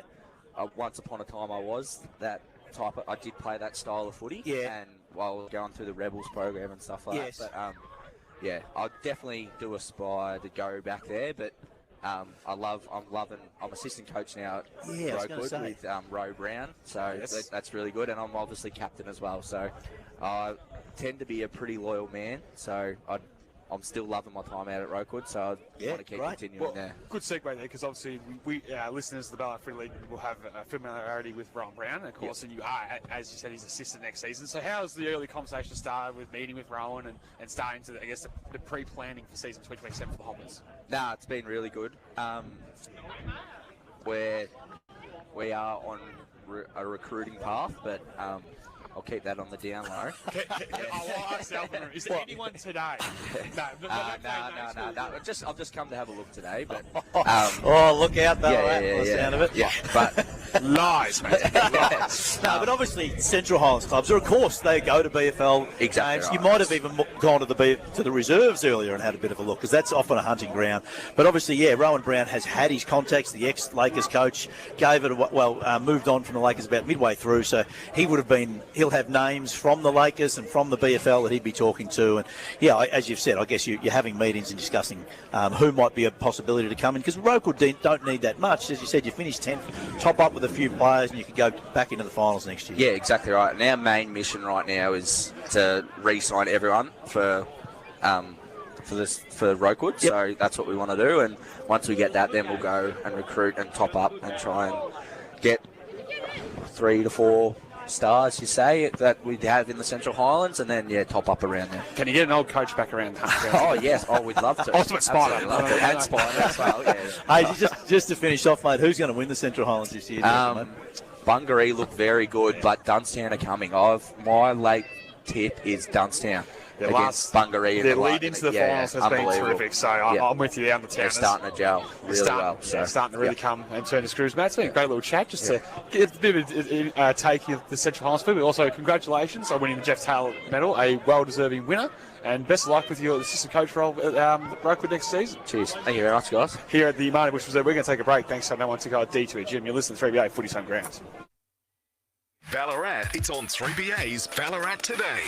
Coming up Monday when the show returns with yours truly back in the hot seat. What is next for the Wendouree Ballarat Rowing Club now that their boat shed has been shut due to safety issues? I'll chat that with Council CEO Evan King. We'll say hello to local author and cancer advocate Kate Gale to unpack her brand new book. It's called Angry, Grateful, Still Alive. We'll meet two of the stars of Into the Woods. It's Georgie Coughlin and Jess Ryan. Stephen Sondheim's masterpiece opens Friday at Hermadge, and Monday wouldn't be Monday without him. Roland wants to know, what are these sneaky little taxes we're paying to the state government that we simply don't know about?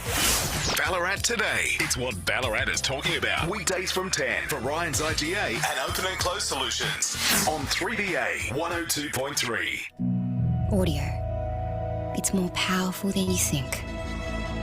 What you hear can take you far from here. It can move you to dance, to run, to tears. It's all in your ears. For advertising with the power to make your whole campaign work harder, start with commercial radio and audio, where brands are heard. CRA.au. The Sportsbet Ballarat Cup is on again, Saturday, December 5. And it's the perfect place to throw this year's Christmas party.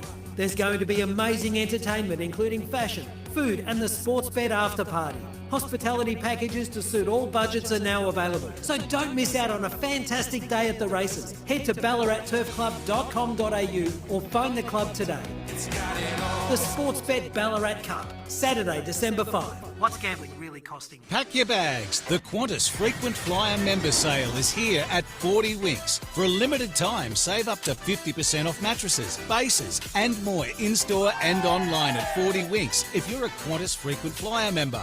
Not a member? Join for free with 40 Winks. Terms, conditions and exclusions apply. Offer available for Qantas Frequent Flyer members only. 40 Winks. Serious about sleep. Visit your locally owned and operated 40 Winks store at 121 Learmonth Road, Wendouree.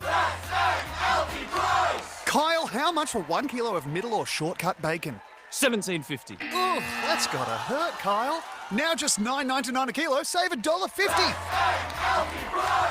Aldi, good different. Catering for your crew? Zambrero is here for you. Zambrero offers catering to suit any size event. Pick up in restaurant or ask about delivery. To find out more, head to zambrero.com.au/catering. Zambrero, it's feel good Max. Something big is happening. Harvey Norman Ballarat is expanding and renovating. And to celebrate, we're bringing you huge deals store-wide. Now's your chance to save big on all things electrical, computers, furniture, bedding in Manchester. And here's the best part. We'll be open the entire time. But don't wait. These incredible expansion and renovation sale offers won't last forever. And they're available only at Harvey Norman Ballarat. Save big as we transform your local store into something even bigger and better. Visit Harvey Norman Ballarat, 1322 Howard Street, Wendouree.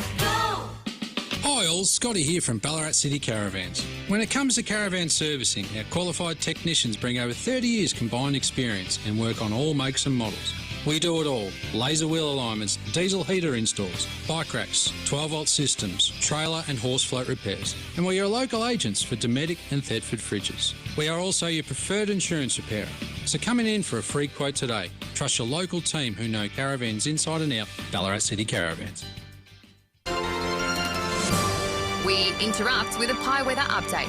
Let's cross to our pieologist now. Thanks. It's currently sitting at a perfect 18-16, and that means one thing: pie weather. A delicious comfort front is rolling in with strong cravings likely. Locals are flocking to the winter pie favourite, lamb and rosemary. Slow-cooked lamb, rich gravy, a touch of rosemary, wrapped in golden pastry. Stay warm, stay flanky. Head to 18-16 Bakehouse, because when the temp dips, the pie rises. Now it's back to McDonald's BFNL action. Thanks to our #1 ticket holder, D2E Gym. From Delacombe to Wendouree, you're never too far from a D2E. This is 3BA football.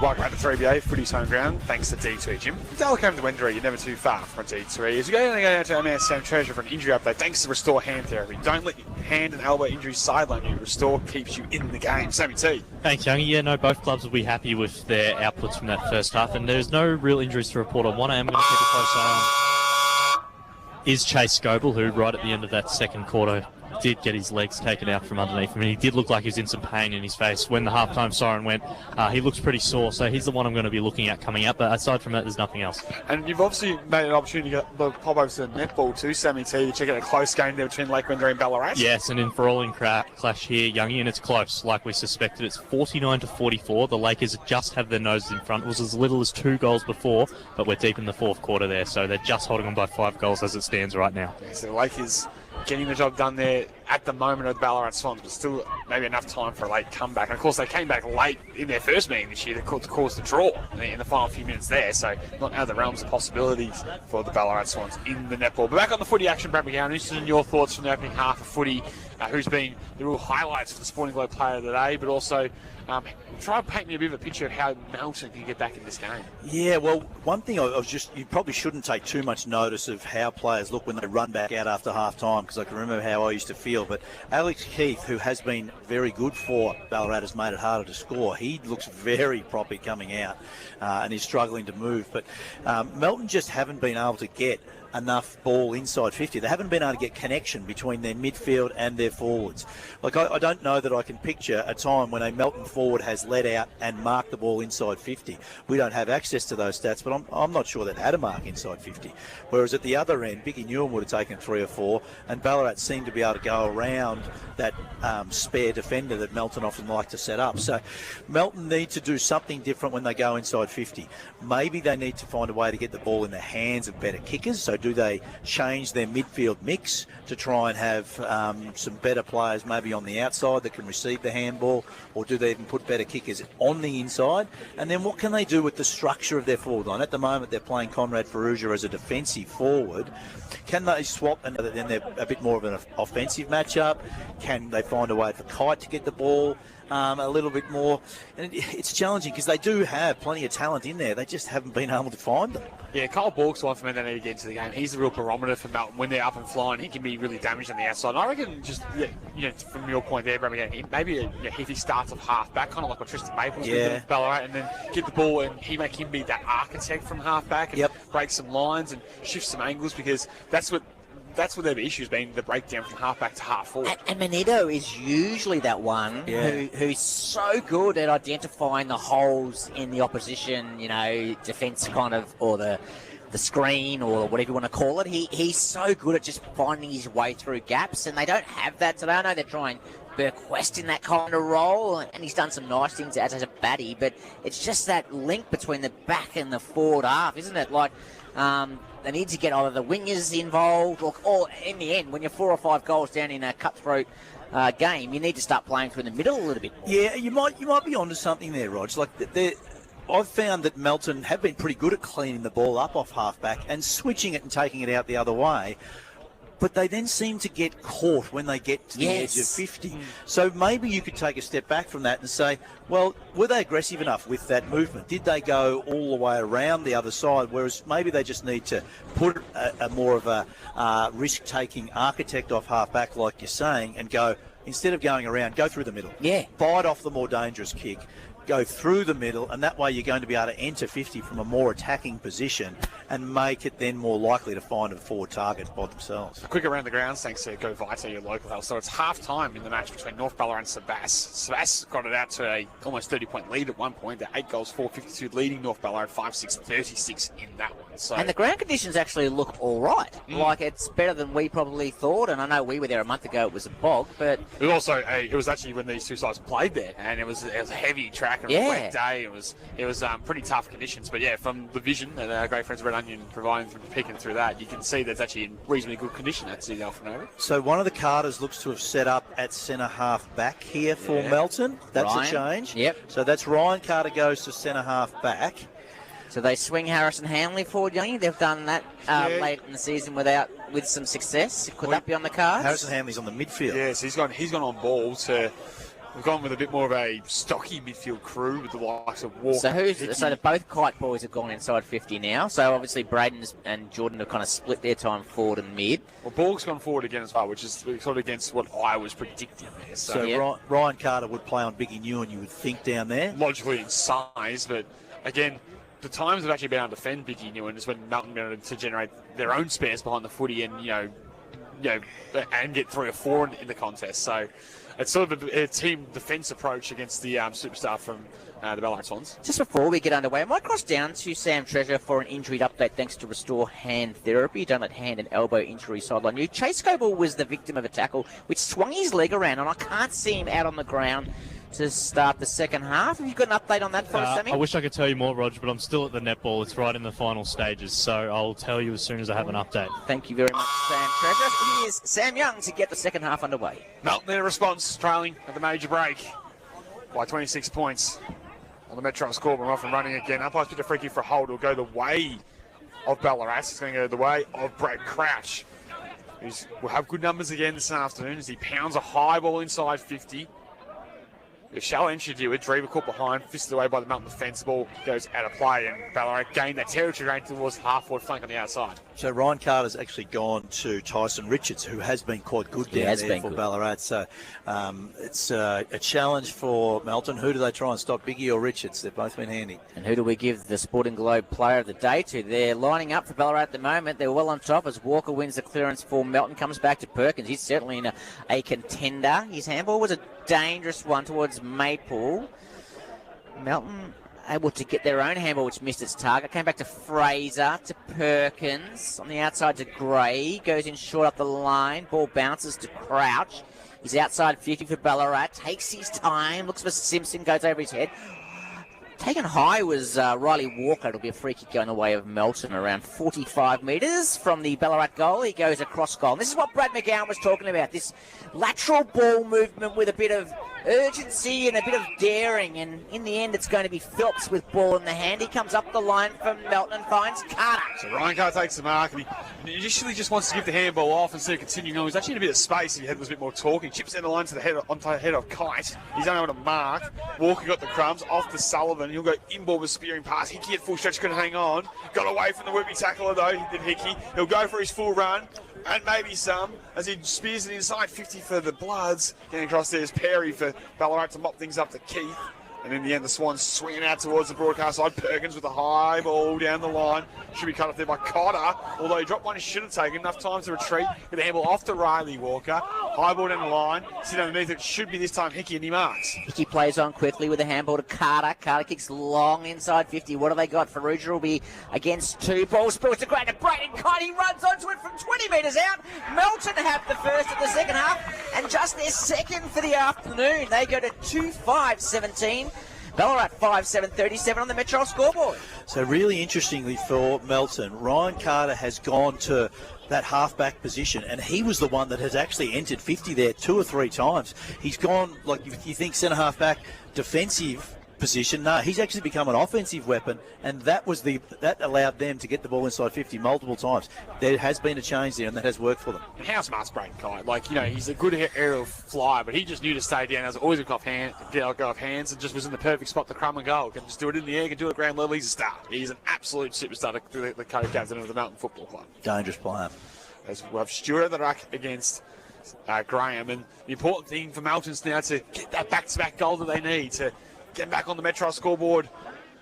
As Perkins will get the clearance over Ballarat. Super Perkins. High ball to half forward, bounces in front of the target there in Zach Maple. He got his own crumbs. Umpires paid a free kick for a hold going away of Melton. It's going to be a free kick the way of Riley Walker, who had 30 disposals last week in the loss against Sebastian. We have good numbers once again in the fullback position for the Bloods. Piercing ball was on the head of Liam Carter. Both players fell over, so spills it back might favour Melton, but getting across there's Mooney. He wheel around, piercing ball. He was dumped as a kick. Free kick go the way down the line of Ballarat for some sloppy play. It's a reversal. Yeah, Mooney went to Stewart, who was the one that dumped him, and let him know about it, and the other umpire just happened to be watching. So Stewart comes straight up the middle and finds Hanley, who's drifted forward. He's about 60 metres from goal. He comes laterally, dangerously towards Sullivan. Good spoil by Drever, and Ballarat are going to be able to clean up through Crouch. Back to Drever. Umpire's called play on Mooney, goes in, ball spills out towards Borg. Fraser tackle, did he throw it? Umpire said yes, free kick going the way of Melton. He'll play on quickly through Kite. We'll go inside 50. Both Ballarat defenders spoil each other, but the umpire's going to say, yeah, enough of the mark. And he's going to pay the mark to Perkins. Will come across the 50, sets a task for Batistella. He tucks it under the arm. Did he get collected high? He's gone. Holding the ball, and you can feel the momentum has shifted here. Yeah. Well into the camp of Melton. Liam Carter from outside 50 sets one up to the top of the square. One for the high flyers. Hits the deck. Fraser gets it off for Ballarat. They'll clear defensive 50 for the moment with the high ball out to the other side. It'll be out of bounds. It'll be a lasso free kick. It'll go the way of Walker and it'll go the way of the Bloods. We talked about Melton needing to be a bit more aggressive through the middle. They have done that a couple of times. The trouble is, once they've got it in there, they've then gone lateral after that. Yes. But we need to see them continue to bring the ball more central because it has made them look more dangerous. Brody Sullivan with ball in hand from Melton. He's just outside 50, weighs things up. Goes onto that left boot. It's a long kick towards the goal square. Battistella with the spoil for Ballarat. Croft at the feet. Couldn't grab it cleanly. Ball comes out in the direction. Strong tackle on Ballarat player. Probably could have been a free kick. In goes Scoble. Gives it over to Kite. Kite on the right boot. Jordan Kite this time. And Melton have their third.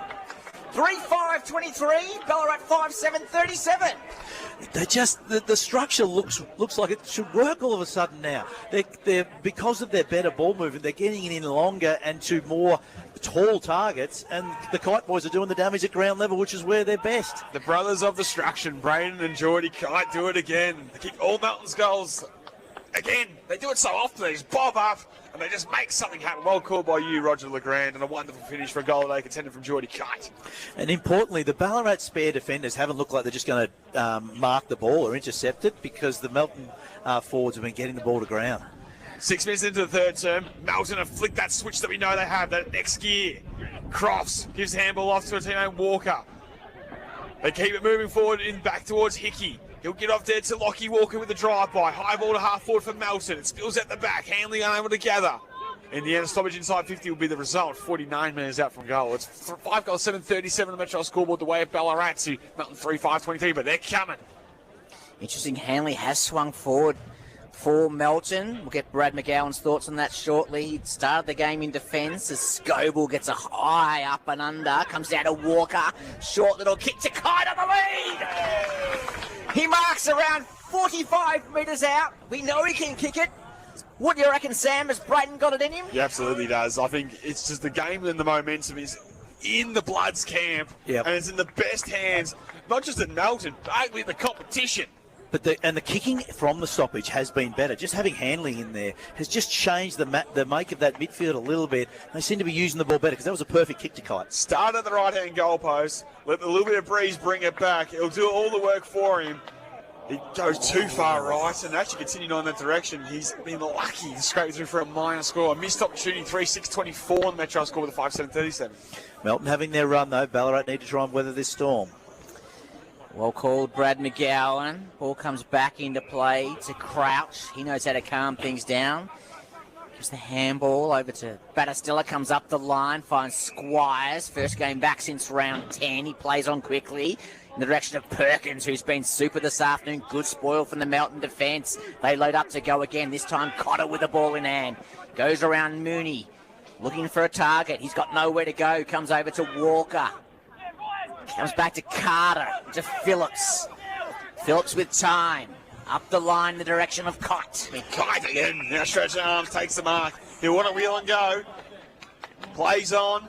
Kicks it to the pocket. To the advantage of Geordie. The kick was almost centimetre perfect. It hits the turf. A good spoil by Keefe. And in the end, the Ballarat Cavalry, the defence get across. Crouch with cool composure goes across defensive 50. And the Swans will come away with it to the Squires, who gives the handball off as Maple go down the line, driven in mark, but bounced up to his feet nicely and goes for a run. You get the right foot kicked as they slingshot to the other end. Too tall for McKenzie. Can it sit up for the big fella? It does. He runs to 45. Closing kick on goal. Big ear in the square.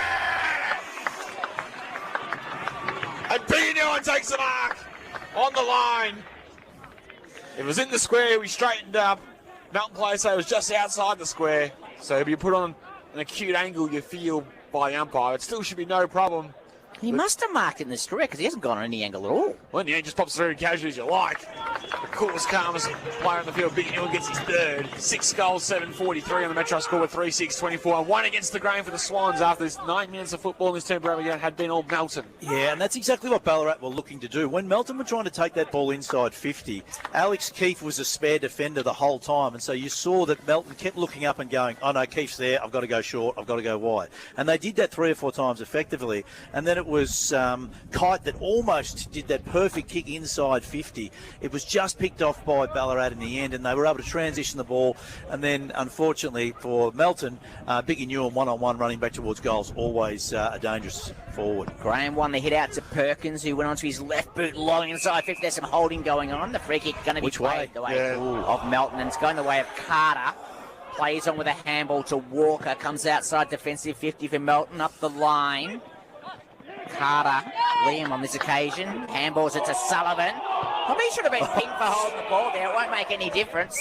He's kicked it out in the full, quite carelessly in the end, and the free kick's going to go the way of Ballarat. I think he thought he was done, and then and I think you're right. And then he couldn't believe. He's like, oh, I'm going to kick it because the ball's still alive. I think you're right, Sam Young. So, in the end, ends well for Ballarat. A short pass, just a required 15. No, it wasn't required 15 for Maple to Squires. Gets a little dance move, goes back to Maple.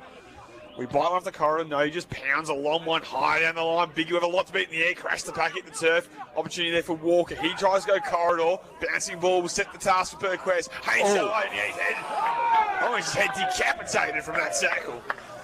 That's the risky kick we think Melton need to take, though. And I like this kid, a real progressive defender as he comes up to the broadcast side. Ronaldo couldn't mark, but brought it to ground. Bounces up nicely, goes for a little run, turns on the afterburners, goes inside 50 towards that full forward position. The mark's taken by the Swans. A great kick again by Ronaldo. His execution today has been super on a couple of occasions. Twice to Biggie Newham, and this time to Mackenzie. They're so tall, Ballarat. Like, you think they've got a tall ruckman, they've got Biggie, but then their backup ruckman here in Austin McKenzie, he's huge as well. Oh, he's a big boy. And he just led at the ball well. Really, the kick was so perfect that it was to his advantage. He just had to run onto it and mark it on the chest. So they get 2 in a row for the Swans after Melton kicked the first 2 goals of the third term. From 45 metres down a 45-degree angle. We're right behind us, kicking the best seats in the house thanks to D2 Gyms. And the strike is good. He puts the arms out and says, thank you very much. Bit of composure there from the young Austin McKenzie. He hasn't played a lot this year. He's a boy that hails out of Natty Bielaba. Right. Good Maryborough Footy League club. And as you said, Brad McGowan, good size about him.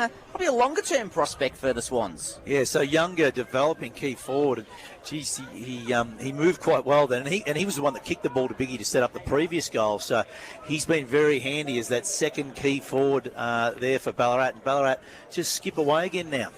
So after Ballarat, after Melton kicked the first 2 goals of the quarter, suddenly that margin is back out to 25 points in favour of the Swans. Graham actually rucked that uncontested, and Billy Cross came through and sharked it. Round 1, round 2, now got nowhere to go. Forced to go out to Burke West. Over to Walker, goes in short. Got Max Scoble out there by himself. He's right on the forward line, the centre square. He goes long and direct. Big pack fly kick, gets a hand into spoil. Ball goes to ground. It's going to be a ball up around 25 metres from the Melton goal. Now, Melton are onto the fact that even though the Ballarat ruckman, Paddy Graham, is winning so many taps, he basically jumps up and hits the ball forward with his left hand. And so, just like that there, Melton are getting numbers to that position where they can. And you saw Conrad Ferrugia before go, I'm not even going to jump because I know exactly where you're going to hit it. Well, and that's the thing. He just becomes an extra on ball, essentially, to try and rove and get the clearances. That kick was smothered from the Swans coming out of defence. So we'll go once again inside forward 50 for the Bloods, who definitely need an extra cross going up in the ruck against Graham. And Graham will get the fist with the height advantage. Sullivan unable to go. Graham's follow-up was good. Was he stripped in the tackle? Umpire said yes. So he put the whistle away. Melton get the high kick towards the full forward position. Carter, joking intent, couldn't hang on. Ballarat desperate to get back. Maple was collected high with free kick the way of the Swans deep at the fullback position. Ballarat defended those last couple pretty well. Cott has looked dangerous down there at ground level, and even Harrison Hanley trying to create something, but the Ballarat smaller defenders have seen off that challenge. So Ballarat able to switch out of defence to Keith down the line to Gray. Another good season as a Luke Gray for Ballarat. He goes in short and finds Perry. Perry's almost in front of the Melton coach's box here at Marty Busch. He swings onto his right boot, comes up the line in the direction of Biggie. Was from behind, was able to get a hand to it, and then went down and picked it up and got a top. Have a look at that free kick. Goes 60 metres towards the goal square, bounces over Mackenzie's head, come back to Rinaldi, stops around the corner, and Swans have another. great goal to the Swans. And what we're starting to notice is that the space inside forward 50 for Ballarat. This seems to happen as the game goes on. They just get a series of one-on-ones, and Melton aren't able to get the extra numbers there. As you said, Rinaldi transitioned from right up high. He was up here on the wing. He followed that torp that Biggie kicked all the way in there. The ball bounced quite uncomfortably for Mackenzie there over his head, and he's pretty tall. But then Rinaldi just able to rove it. And the structure that Ballarat have is just making them look the far more dangerous side inside forward 50. 8-7-55 Ballarat, 3-6-24 Melton on the Metro scoreboard. Doesn't Zach Rinaldi love a final at the Marty Busch Reserve? Ooh. Back in the way here, as Graham knocks down to the advantage of Crouch. His hand pass is a good one to the drive-by in Maple. So he goes down the idea to do it with a high ball. It hits the turf. Melton's defence desperately getting back, and Walker was the one to come away with a kick. He kicks a poor one off the instep, picked off by Hooper. He just tucked it on the arm, round his full measure, hit the ears back, and went bang! Beautiful kick. Riley Walker's had so much of the ball behind there. He just didn't pick. Well, he sort of had two options, one short, one a bit longer, one left, one right. He put it in the middle, unfortunately, and yeah, Ballarat just able to pick it off. They haven't been able to do that very often today, cause a turnover and take it back in for a goal, but they did that well then, Ballarat. It's that risk reward for Melton, isn't it? They're obviously trying to play through the middle more, but when you miss targets, you miss handballs, you miss kicks, Ballarat just made them pay. Yeah, but it is coming out of the middle though. Like that tap, it was like Paddy Graham heard us and said, "Oh well, I'm not going to hit it forward. I'll hit this one back." And Ballarat's starting to really get on top around the ball. So it'll be Ferrugia on the ruck for Melton, Mackenzie in the ruck for Ballarat this time, and looks like it's going to be another ball up. So all the momentum with Ballarat. They've kicked the last three to open that margin out to a handy 37 points. Kick off the ground. Squires for Ballarat. Looks to give a handball, but then decided to go into his boot. Kicks it up. Looking for Biggie. Got underneath it a little bit. Walker went back to clean up, and Melton gave it to Scoble Max. Short little kick up the line, finds Walker. Short ball did find the co-captain in Walker as he wobbles one down the line to his fellow captain and Kynes and missed Dill and Sundry. Boundary on the spots there was touched, so we'll get a boundary throw. We go around the ground for Go Vita, your local health store. 2 goals to start the second half the way of North. Ballarat makes it Sebas 8 goals for 52, leading North 7-7-49. So a 3-point ball game in that final at Alfred and Oval. Back here, ball in centre wing, tapped down by Stewart. Perkins will get the handball initially. Walker got the hands free and somehow got it to Stewart. His left foot kicks to half forward. In front was Carter. Good spoil by Keith. Got the arm wrapped around. Thrown forward by Melton cleverly. It'll go right there towards Hickey. He'll stream in a goal. He'll line up and he will convert. Good goal to Hickey there. Just important movement for Melton. They're just trying to hang around. Just keeping them close. So that scoreboard reads 9-7-61 to Ballarat. Melton go to 4-6-30. You might cross down to Sam Treasure for an injury update thanks to Restore Hand Therapy. Don't let hand and elbow injury sideline you. Just to check up on Maple, Chase Maple that is. We asked the question at halftime. He got that strong tackle which seemed to twist his leg around, Sam. Haven't seen him back out in the ground to start the third quarter. No, Rod, you're correct in that. We're aside from that day, everything's all good, and I've got a netball update for you in a sec as well. So ball thrown in the air, Perkins in there for Ballarat. Burkwest came through, ball comes out to Borg for Melton, kicks inside 50 in the direction of Carter.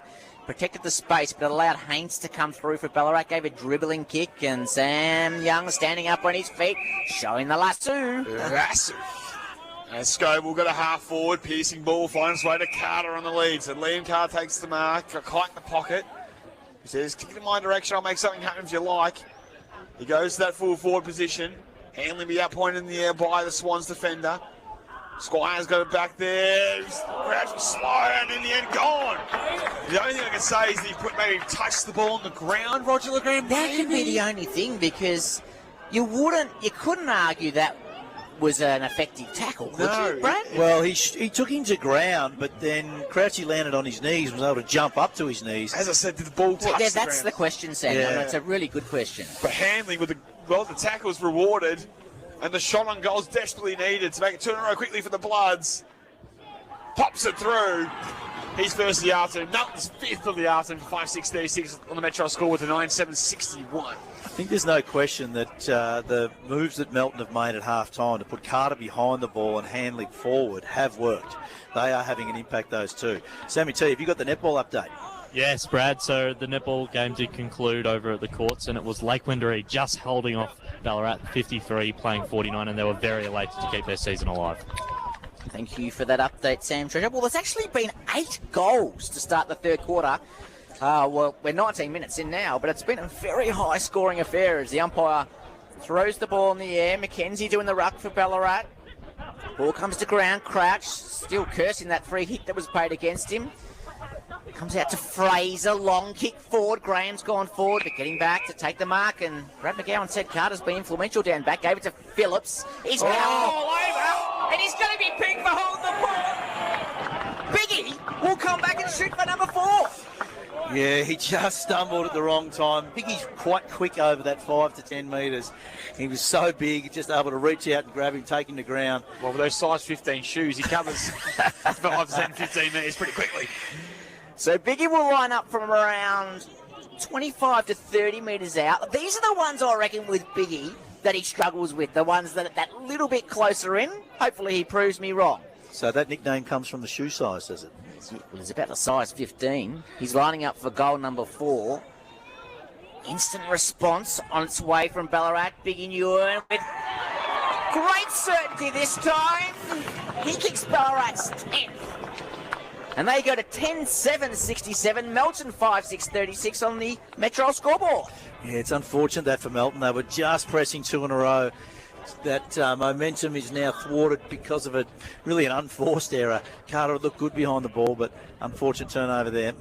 Yeah, just slipped over, and in the end, just easy tackle. And Melton, they get a couple of goals back, and then they make a comical error in defence and let Ballarat skip away again. The game really has opened up, though, hasn't it? What was there, like 1 goal or something? There's 2 9 goals? for this quarter already. Yeah, and there was very few in the first quarter, but the defensive pressure drops off a bit, and it becomes a more offensive, exciting game. Stewart tries to take out the ruck from Melton. His handball's broken out there by Crouch.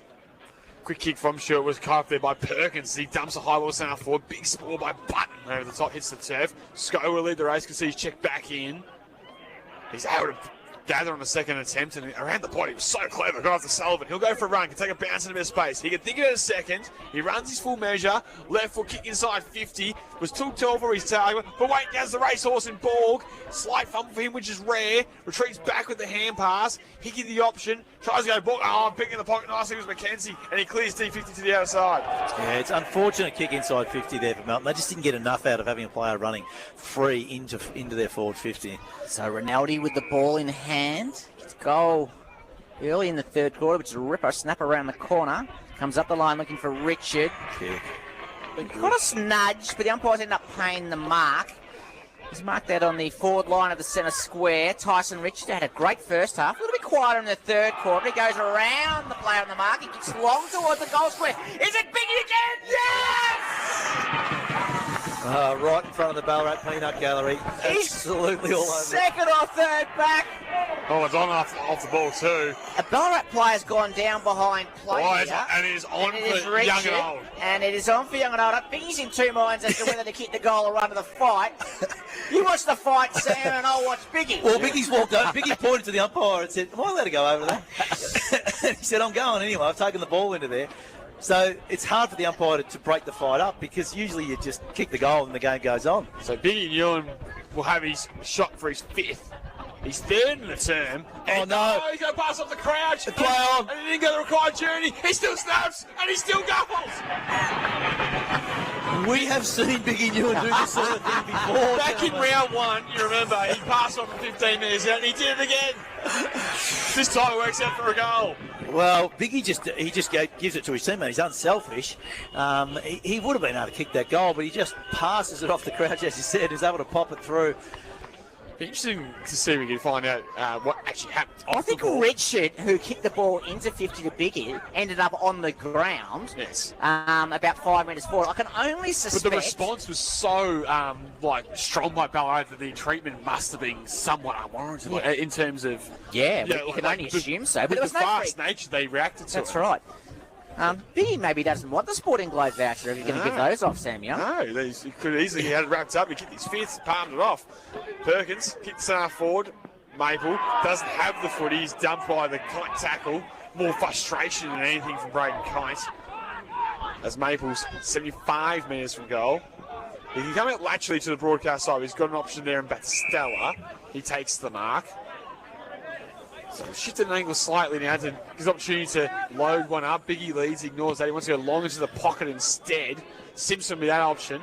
Spills over the back. In front of the scoreboard, it goes out of bounds. 11-7-73 on the Metro scoreboard is Ballarat to Melton's 5-6-36. So Biggie likes to work around that top of the 50, and he would sort of take 10 metres back towards goal, and then like a tick lead, he would turn around and come back at the target. But Melton were aware of that, were able to cut off the leading lane, so had to go longer. He's got two standing on him at the moment, does Biggie in the goal square. Two Melton defenders against Biggie. A Melton player's gone down. Walker, about 5 metres off the ball. He gets to his feet, comes back to Perkins from an angle. A big old kick. It was the worst kick you've ever seen that ended up in a goal. And what happened to the Melton defenders? Whoever that is at fullback, he looked at the ball and went, no, that's not going through. And it somehow floated. It went about 5 metres off the ground the whole trip. Sam Young has just picked himself up off the floor. Oh, look at those two Melton key defenders. They're just looking at their toes like, don't look at us, we should have touched it. But we had no idea. Somehow it just floated past us through the goals. Oh, you'll see that on the highlight reel on the socials throughout the week. It is the worst goal, best goal Fraser Perkins ever kicked. It was an absolute sack, and it just floated between the big six. It's his second of the afternoon, and Ballarat's 12-7-79. The Metro score with a 5-6-36. And that panic button, it has been pushed by Troy Scoble. It's been slammed now. As back with the action here, handball off by Mooney to Perkins. Tried the right boot, didn't get boots the ball. And Melton tried to get away through Burquest with a long left foot kick to half forward. Be a tough one to mark. Hits the turf. Waiting down's Kite. He runs to 45. He tries to the outside of the boot kick on the run. In the end, he scraped it through for a minor score. And that's the Ballarat Peanut Gallery again, giving it to Kite after Kite kicked that previous goal and gave it to them. How good's Fraser Perkins been as Keith brings the ball back into play? He's just been super. Yeah, it's been good.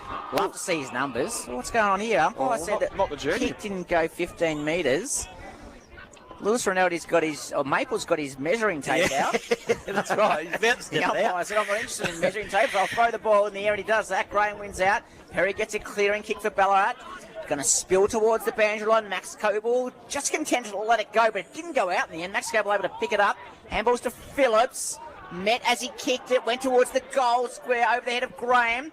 Battistella gets back, handballs to Mooney, on to Perry.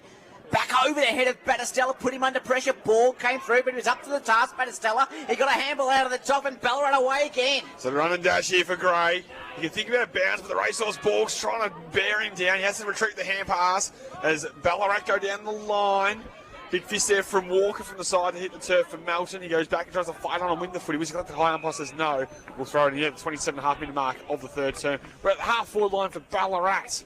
Ballarat just really like to use their numbers around the footy. We said they're a high handball team. That was a good example of it. They got so many numbers back. They didn't really have anyone to kick to, so just need to run and handball to get it forward. Graham got the hit out, but Melton will win the clearance through Hickey on this occasion. Around one. He's tried hard today. It's Hickey, comes up the line, finds Farrugia, plays on quickly and goes inside 50, looking for Kites. Braden Kites. He'll go back and line up for goal number 3 from about 35 metres out for Melton. One of the best inside 50s Melton have had today. Farouz just able to outmark his opponent, and then Kite, with all the space, able to lead up. On that occasion, they went more direct to goal as opposed to coming out quite so wide. It looked better. Feels like a must kick here for Braden Kite. As he starts his approach to the goal face. They're shooting from about 40 metres out or so. The rifle kick's on its way. It's fading late, and in the end, it's a minor score to Melton. 5-8, 38 in the Metro score with 12-7-79. Some missed opportunities in this term from Kite. At one point was lining up to make it single digits. Now it's a 41-point ball gap. Yeah, Ballarat have been very good this term. They certainly have. They've withstood the charge as the kick out comes to Squires, and again the umpire calls play on not 15. Had a bit of time though, so got it over to Jack O'Brien, who came up the line. Big spoil from Melton from Cotter to Hooper.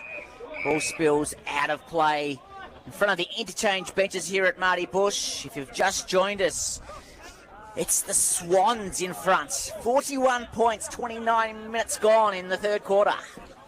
Inside centre wing is Burquest goes to the ground. Umpire's going to pay a free kick for a hold. It was him and Perkins, and he dumped him off the play, and the umpire spotted and said free kick to Melton. They try to get one late. Burquest plays on.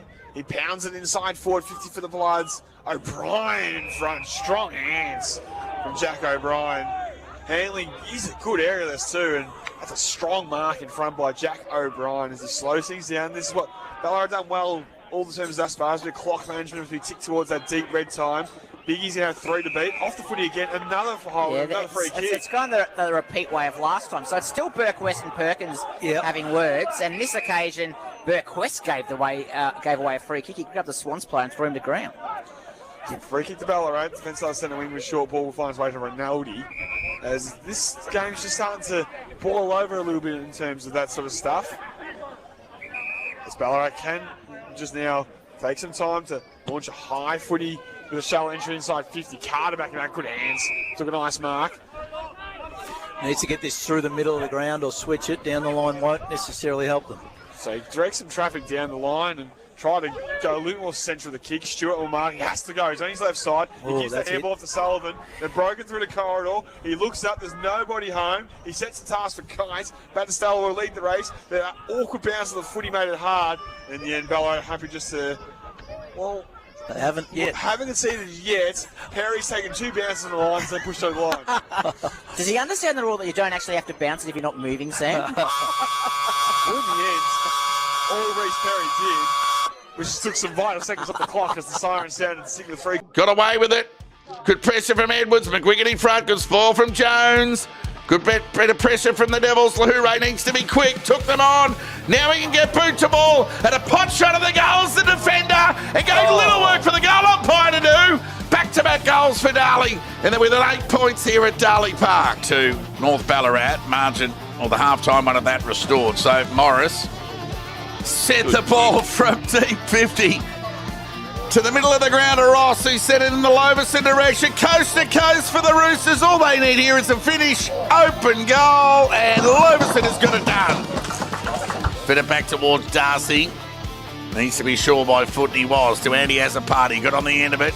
Needs to be good by with his decision-making here. And he went long. That was a good kick towards his brother Adam. Didn't let him down. Took a nice overhead here. Can they square the ball? Well, Younger kept running. Fed it by to Joel Cabin. This is a good passage from the Devils. Can they get a finish? Joel Cabin's shot on goal is good. Their best passage of the afternoon. Clever little throw to Rungy through traffic to Edwards. Now he could cap his game with a goal, but it went to Baker, who did the unselfish thing from the boundary line and popped it through. To Adam Azzopardi, went wide of the pocket, bouncing ball Johnson. Corralling there was Morris, kick across the body. Myers, bouncing ball, favourable. Devils on the board here at Darley Park.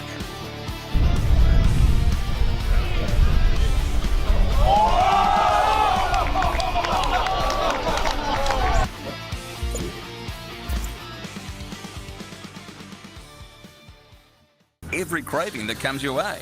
Right now, I just want one of their burritos to come my way.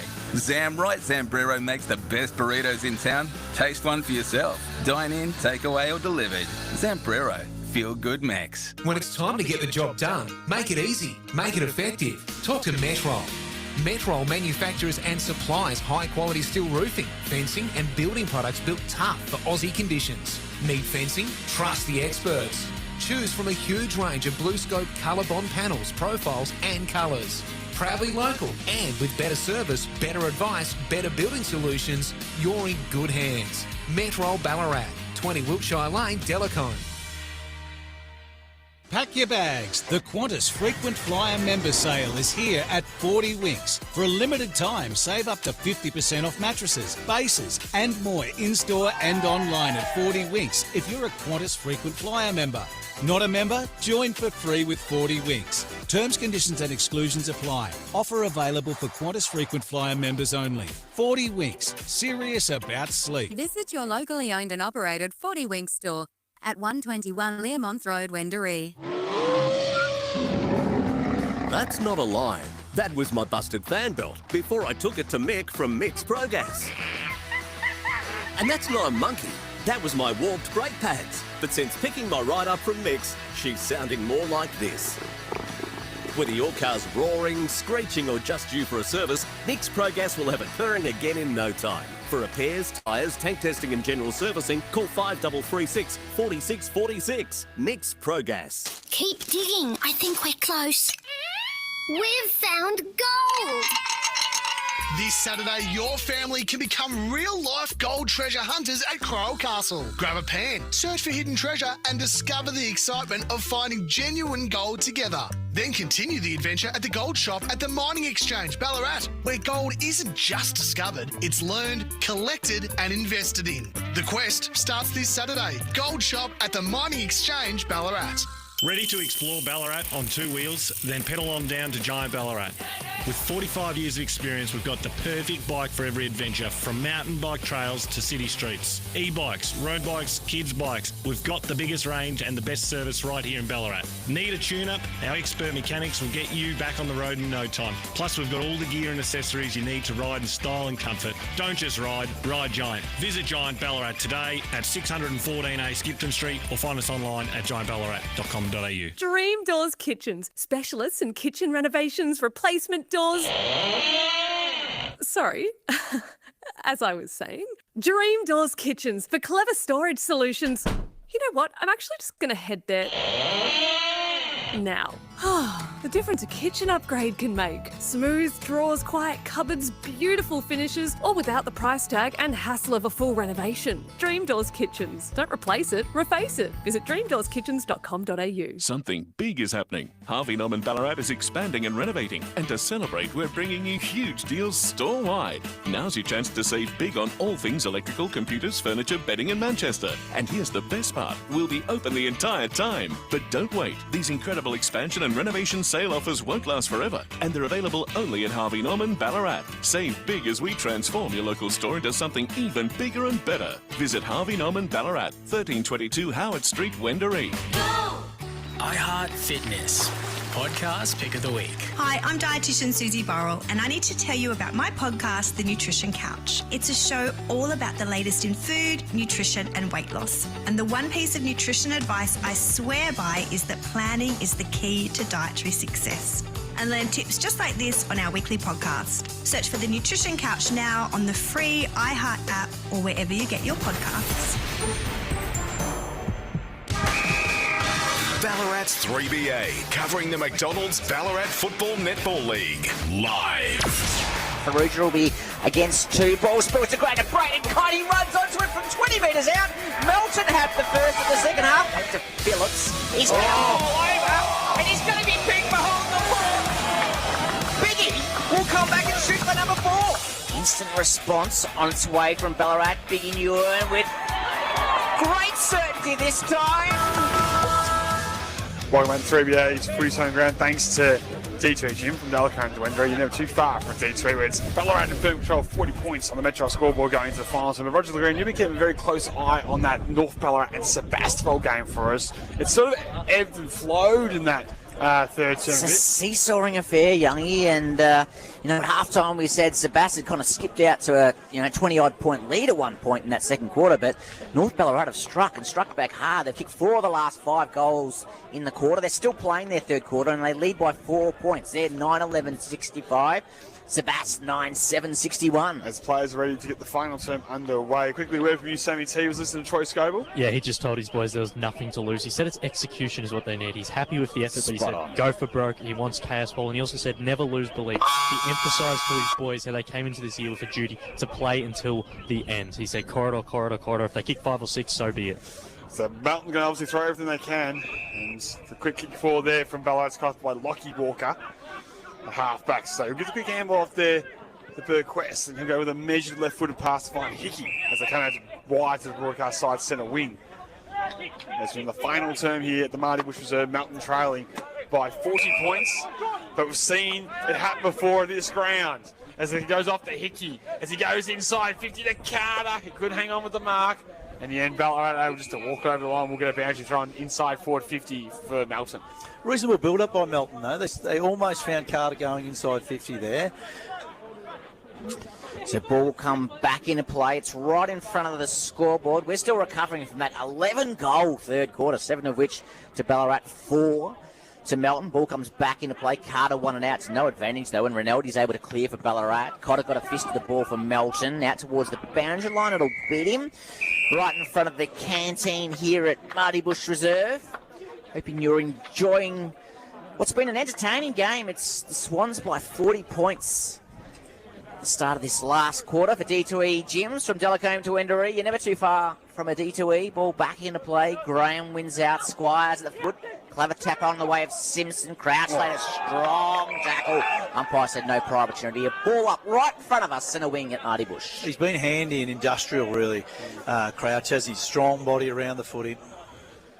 Stewart will get the tap, but in the end, it only just ricocheted towards Graham, who fisted further forward for the Swans. Walker will get the high kick towards centre forward. Almost marked at Gray with the one hand. Perkins somehow got across to Fraser. Left foot kick centre forward was misguided and marked there by Cotter, who's been in the best more times than any player in season 2026. As he goes down the middle to find Kite of the Jordan variety. Crossed on his hamstring. The play on. He'll go inside 50 and he'll turn it over. It's, be one for our good friends at Restore Hand Therapy. Injury update for Sammy Treasure in a minute on Cross because he looks absolutely cooked. He'll be done, I think, Youngie. Very laboured. Right hamstring holding it now. As Swanson got a half back. So Perry finds a teammate in Rinaldi. Been one of Ballarat's better players today. He could be in consideration for that Sporting Globe Player of the Day. Kick was a poor one, talked him up, and he turned it over to Borg from Melton. Comes in board. His kick misses the target. Comes back to Fraser. He put Rinaldi under pressure. Comes back to Crouch for Ballarat. Goes onto his right boot. Almost a torpedo almost. Came back to B with one arm. Able to get the second arm free and get a handball to McKenzie. To drive it back to McKenzie inside 50. Kick was on the bounce. It won't be a mark. A Ballarat player tried to claim it. Umpire says no. I'll have it. It'll be a ball up around 40 metres from the Ballarat goal. He's pretty good below his knees, McKenzie. Like, he's quite tall and he's been able to be agile enough to be involved in some good plays there. Handball, a nice kick inside 50. Yeah, best game I've seen him play for the Swans is knocked down there. Well, further forward by Biggie to McKenzie, who then goes inboard the hand pass, cut there by Ferrugia. Right foot snap, won't clear D50 enough because Swan sent it back in with interest. McKenzie's look-away ball was off to a teammate, Gray. He fires it at the sticks. In the end, it's offline and through for a main to score. 12 goals, 880 on the Metro scoreboard. That's the Ballarat Swans to Melton's 5-9-39. Yeah, Melton in real trouble now. Their best midfielder, Billy Cross, limped off with a hamstring injury, and they need goals and they need them quickly. Play on from fullback to Burke West. He's got a further handball onto Ferrugia. His outside defensive 50 now comes up the line. Looking for Carter. That's Ryan Carter, and he marks. Jack O'Brien's done a pretty reasonable job this afternoon at centre back for the Swans. Carter comes up the line looking for his brother, but getting across to effect a good spoil is Tristan Maple. Come back into this side this afternoon after a decent stretch with Footscray VFL. How have you thought of his game, Brad McGowan? Yeah, he's been pretty good behind the footy. Just gets space, reads the ball well, and they've been using him as a link-up player, trying to get the ball in his hands. Boundary throwing went over the ruckman's head. Hickey, bit of a fumble, allowed Squires to come through. Graham tackled strongly. It'll be a baller. So what point of this term, Brad McGowan, Ash Baker, do you start thinking about your game next week? You've got any sore bodies? Like, they've got a nice commanding 41-point lead. Is it just one more goal away, or is it time factor? We'll get your answers on that thought in a minute as Hickey goes inside 50 for the Bloods, and Alex Keith, as he's done all season for the Swans, just comes across and intercepts as they switch across to Luke Gray. You can chip over top to Perkins, who already has one Sporting Globe voucher. There's got to be a chance for a second. Oh, yeah. He's been terrific again, has Fraser. Absolute star of the competition as Swans try to go now corridor bound. Missed his target. Geordie Kite will pick up from Melton. Goes with a barrel from the middle of the ground. Braden Kite almost at the back took the mark. Tuck in the pocket, tries to keep it alive. He runs out real estate with a ball in. Brent McGowan, that thought on Ballarat's management of players this final set. Yeah, it's 5 minutes in now. I'd be 10 minutes in. I'd be then starting to rest the players you need to. Who would that be? Maybe it's Brad Crouch. I don't know. Who do you reckon? Keith, maybe? Keith, definitely. Yeah. Although he's a good player that can save the game. Give McKenzie a run the ruck and let Graham go off would be me, because he's so valuable in there. The first touch that He contributes so much to the Swans' clearance game, and he's dominated in the hit-outs today, as we expected. Didn't win that one, though, but the kick hit-out went straight to Crouch. Wouldn't mind seeing Crouch's numbers either. I reckon he's in the high 20s at the very least. Unfortunately, his kick missed the target, and Cotter intercepts for Melton. Comes up straight up the middle and finds Walker. Looks to play on quickly and hits the leading target in Harrison Hanley. It's been as Youngie likes to refer it, the Swiss Army knife today. He's been back, he's been forward, he's been in the midfield, and he'll line up from 40. And he's a pretty polished finisher as well. This is, well, he's to get the handball off. Kite was running past, and his kick on goal was horrid. Did make the distance and hit Perkins on the chest. Yeah, I thought Hanley would have made the distance and kicked it himself anyway. I don't know why they needed to give that off. Sometimes you just don't have to give the handball, even though your team asks for it. Now, Biggin has gone to the ground off the footy for this mark contest. Tom Button cannot believe it. He said, I'm half the size of that man. I can't physically do it. Yeah. There's definitely some contact there. Well, the thing about getting the handball when you're going past is it puts you under pressure then. You're running towards a defender, whereas the guy that has the mark is sacred. You can't be pressured, so you're more likely to be accurate from that shot on goal. Biggie New, and he's well up the ground at centre-half back. In fact, he comes up the line, looking for McKenzie. No mark taken, and Ronaldo just happy to walk that across the line in front of his bench and slow things down. 7 minutes gone this last quarter. Still waiting for a goal in this last quarter. So we had 11 in the third, and now the run seems to have gone out of the game. Swans content. That slow play. Graham on the hit out came to Walker. Hurried on the boot for Melton forward. Fraser came out to meet it. Strong tackle laid by Greenshield. It'll be a ball up right in front of us in the broadcast position. And Bailey Fraser last year was that real attacking weapon with the long left foot kick. He's been in and out of the side, been injured, etc. So not as attacking an option this year, but still a handy half back. Knocked down there by Graham. Mooney tries to extract off to Crouch. He tries to go back to Mooney. Hacks it towards the boundary line with the tap, and then the end will be off.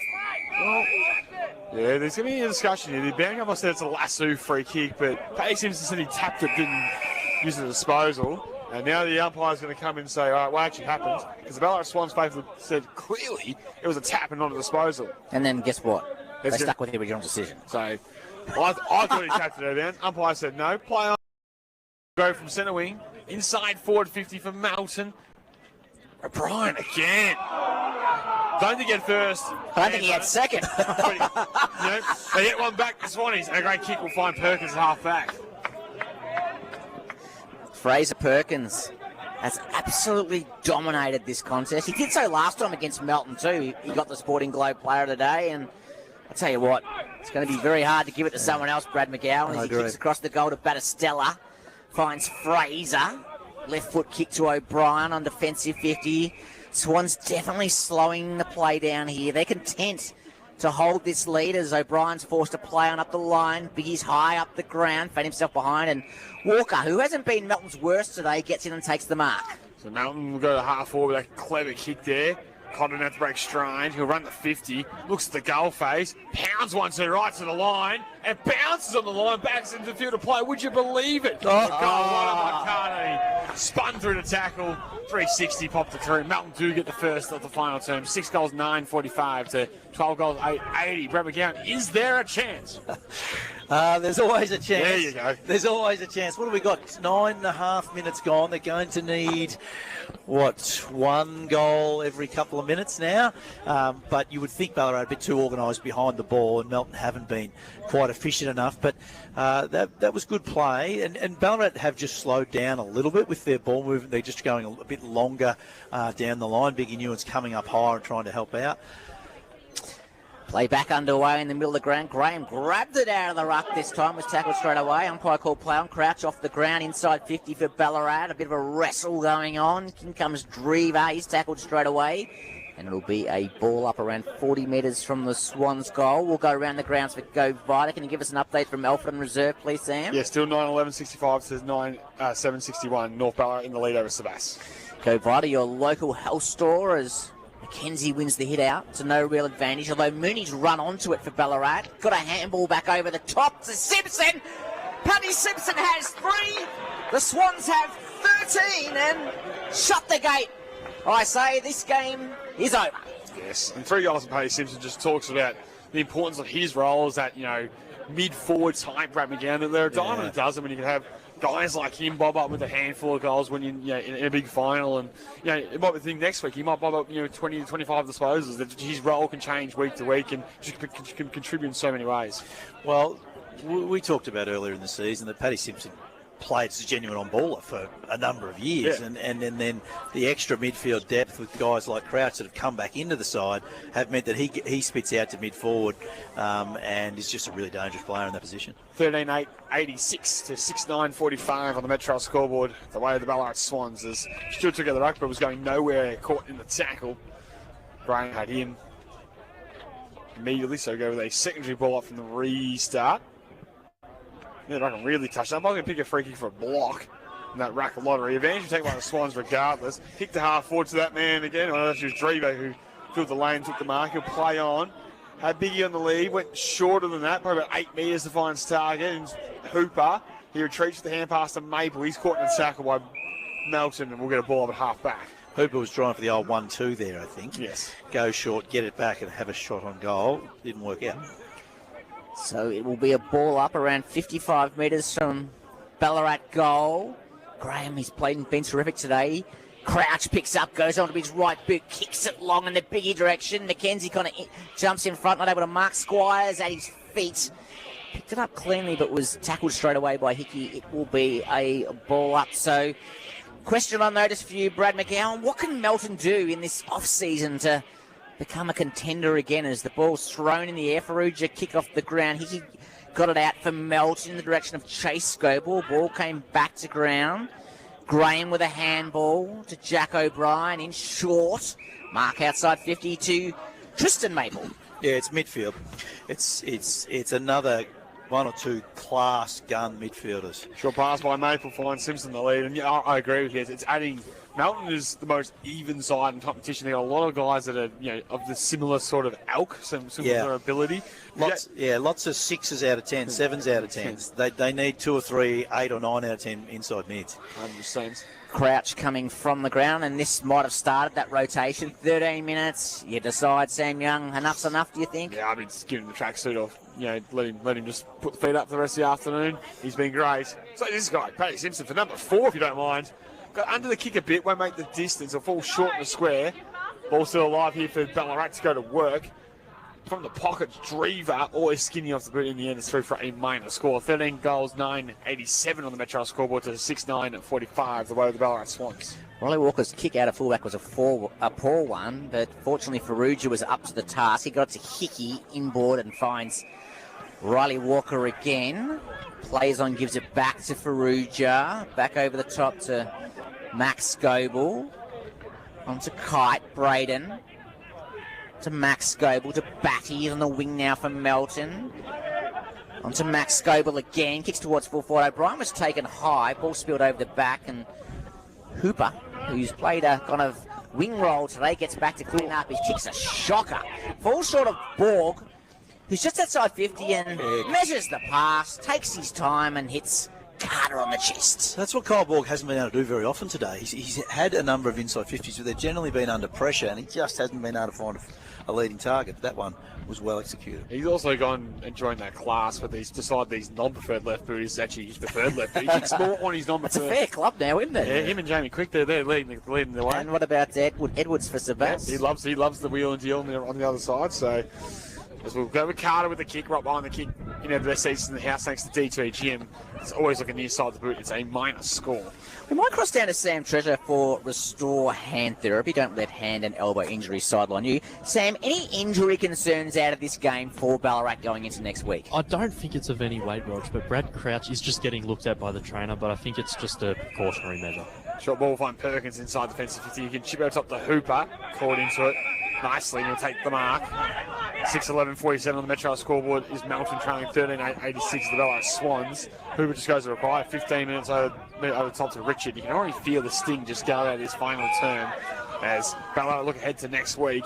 Who they play, well, we don't know yet. Perkins with the drive by his kick was smothered by Hickey.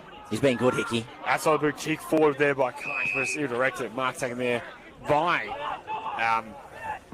the Swans by O'Brien, as we'll get a around the ground score for Go Vita very shortly as the ball out the centre wing is marked by the Swans. Yeah, Central Highlands, Gordon lead Skipton 61-51 in that semi-final in the Central Highlands league. Gordon 61, Skipton 51. So they would be a little bit behind us, perhaps at the start of the last quarter as Chevy Smart comes up the line. Graham couldn't mark. Hooper very cleverly rose, and it goes on the little right boot and finds Biggie Newen, who will go back and line up for number 5, or Willie.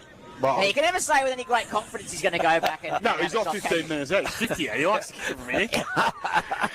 Yeah, these ones, you're mentally not worried about missing from here because you're not meant to be able to put it straight to the middle as easily. I think you're dead right, Brad McGowan. It's almost like those little ones he worries about missing. He's going to kick this from probably right on 50 in the end. This will be 5 and a very handy afternoon for Biggie Newen. Steady approach, high kick. Goal umpire loves it. So do the Swannies faithful. Ballarat have 14. They go to 14-8. They leave Melton 6-11. We've played 16 minutes in the last quarter on the Metro scoreboard. This Ballarat side can win the premiership. They just have everything. They have a fantastic midfield led with a good ruck and a good backup ruck. Biggie Newen is fantastic down there. I've been really impressed with their second tall in Austin McKenzie. Like he's been brilliant today. Keith behind the ball's been really good. And not to mention their midfield, Perkins, Crouch, etc. They've got everything you need. And even Jack O'Brien at centre half back, I reckon he's done a good job on the Carter boards. What they did so well is they've recruited pieces. Yes. Yeah, to fill the deficiencies from last year. Ash Baker has done a great job to identify their weaknesses in the off-season and recruit heavily to make them now their strengths. As Perkins goes off to Maple, short ball finds Wyatt Squires. He'll wheel around, he'll look to full forward and kicks over the top of Biggie's head. It'll spill at the back. Simpson running onto it, dribbling, kick and goal across the face.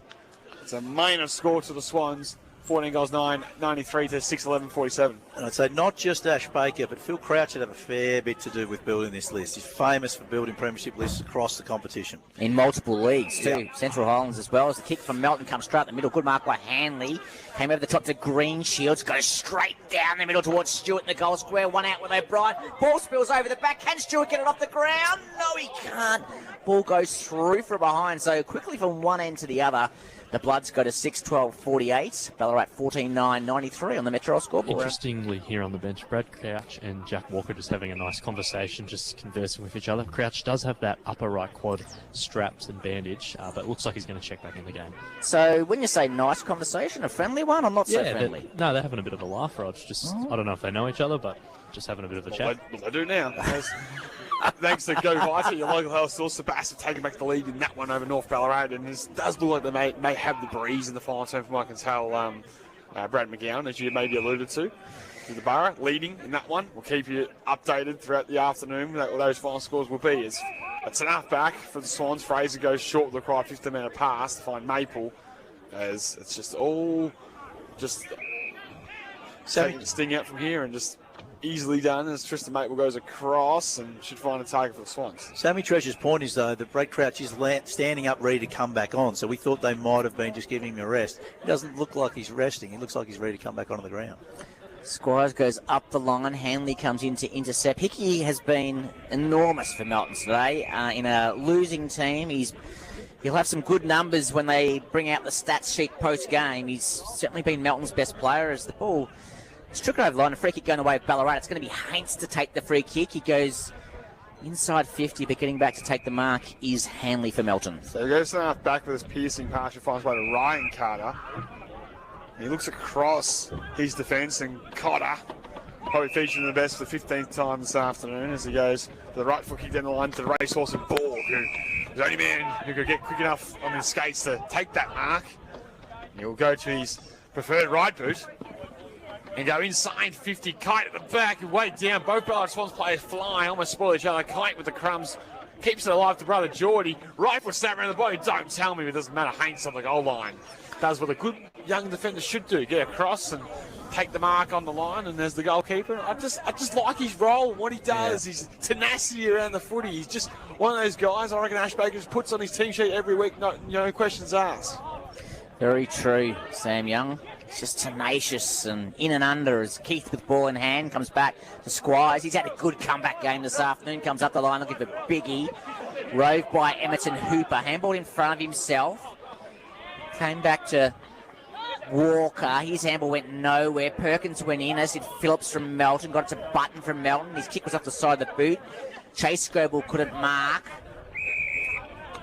Maple goes in. Not able to get anywhere with it. That was Zach Maple. It'll be a ball up right in front of us on the wing. So the clock ticks over 21 minutes. Dying stages. The Swannies will go through to next week as Green Shields picks up for Melton. Ball taps over the head. Hickey forces his way through, but in doing so, he's given away a free kick, and it's going to go the way of...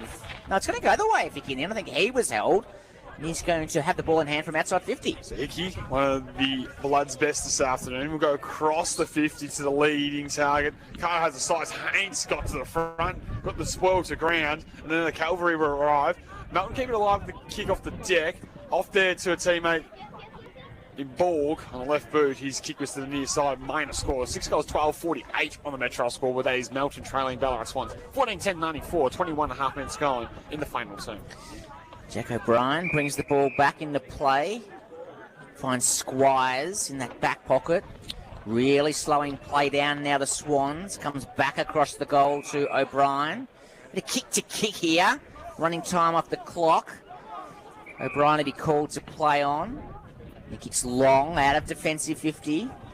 Direction of Richard. Good mark overhead. He was great in the first half, Tyson Richard. Been a bit quieter in the second half, but probably through weight of opportunity more than anything else. He goes in short and finds a teammate in Rinaldi. He goes short again.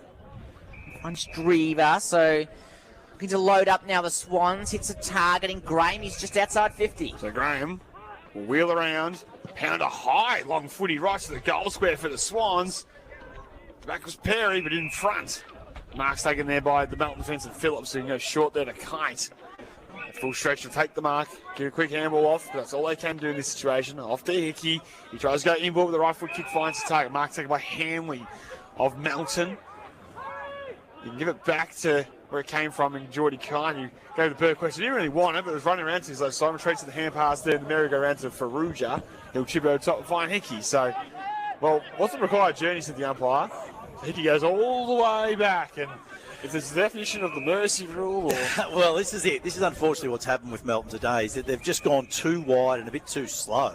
Yes, they've looked to switch, but it hasn't been aggressive enough through the middle, and so Ballarat keep getting numbers back and are able to defend it. Cotter streaming through the middle, goes out wide, finds Borg with those noticeable turquoise boots. Comes inboard, finds Batty for Melton in the centre of the ground.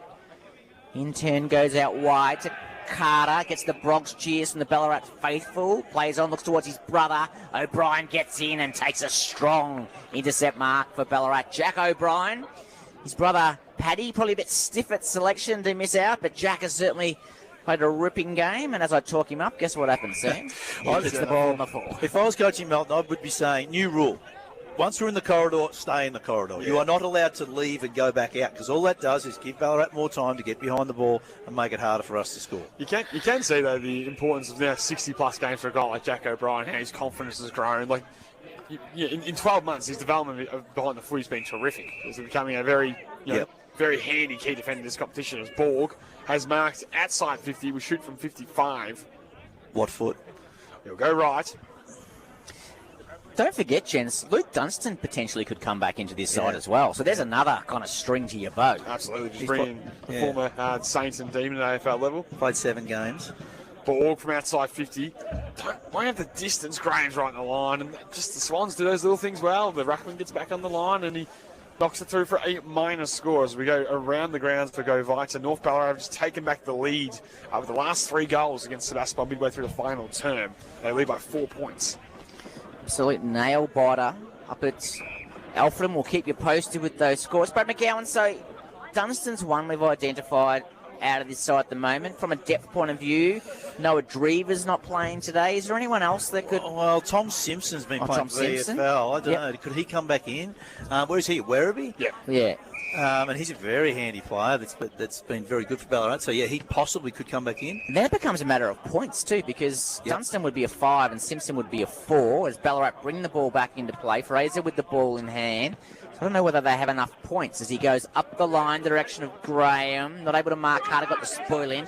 Simpson at the feet is just content to walk the ball over the line. What is the rule in there, Sam Young, in regards to points? I'd imagine they're going to have to be fairly close to the mark. I imagine the Swans are quite close. But you also remember a guy like Brad Crouch has obviously come back to his home club, so he'd be a one-pointer. Which Tristan Maple would be a one-pointer. So there is some good caliber players that have that are just the single points. But then there's the guys like also Patrick Graham, the recruit, who'd be a four-pointer as well. As the Bloods go to full forward, it'll spill at the back. Nobody touched it. It'll go right to the line and all the way home. Jack Walker has kicked that from about 80. It landed 30 metres. It just kicked on and kept going and going and going, and he gets a goal. Bloods get one back, but it's too little too late. They go to 7:13:55. Ballarat 14:10:94 in the Metro scoreboard. We've ticked over 26.5 minutes. Brad, have you got a score from that Central Highlands final? They would probably be into their last quarter now for Go Vita, your local health store. Hang on, Gordon are playing Skipton. Yeah, I was trying to find the points for Ballarat there for you. So Gordon continued to lead, sitting now 74-57 over Skipton.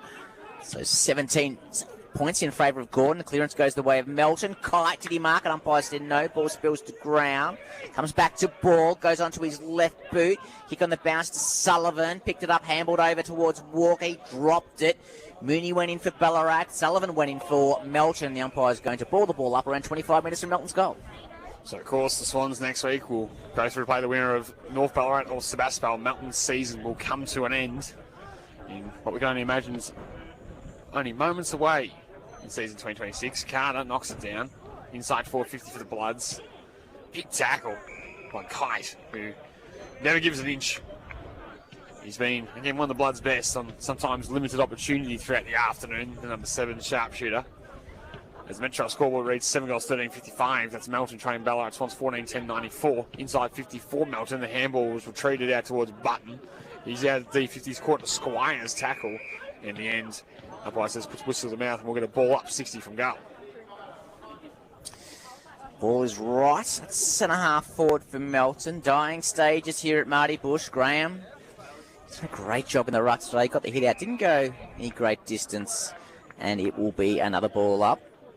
This time inside the centre square. Carter won the hit out for Melton. Got it down to Hickey. Got a handball. Came out towards Sullivan. He'll look to get on that left from outside 50. High, up and under. Carter and O'Brien wrestle. Carter appealing for the free kick. Umpire called play on. Hooper went back. Came over the back to Batty. Snapped over to his right boot. Players like it. The goal umpire does too. And Melton move on to 8:13:61. Ballarat 14:10:94 on the Metro scoreboard. Yeah, the fizz has really gone out of this game, hasn't it? We didn't even hear a cheer. It felt like a goal in a practice match right there. The Melton boys know that their season is done, unfortunately. Sebastopol have just taken back the lead as they've ticked in the time on that one. The coach, Tony Lockyer, has gone from 45 metres out as they ticked in the time on to put the ball back in front. So we're sticking very close with eagle eyes on that one. Of course, the Swans will play the winner next week with the opportunity, if they win that game, to go straight through to the grand final. And there's no reason that this Swan side can't beat either of North Ballarat or Sebas either. Graham wins it down. Chevy Smart got the handball away to Simpson. And the kick inside 50 will not matter as the siren has sounded the signal. The end of the match here at the Marty Busch Reserve.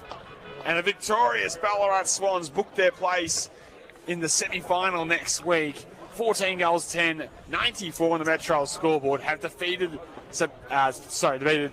Melton. 8 goals, 13, 61. Well, Swannies, Brad McGowan would be pretty content lot tonight. It was a near faultless performance. Led by Biggie Newen up 4 with 5. Paddy Simpson got 3. 2 to Fraser Perkins, who was super today.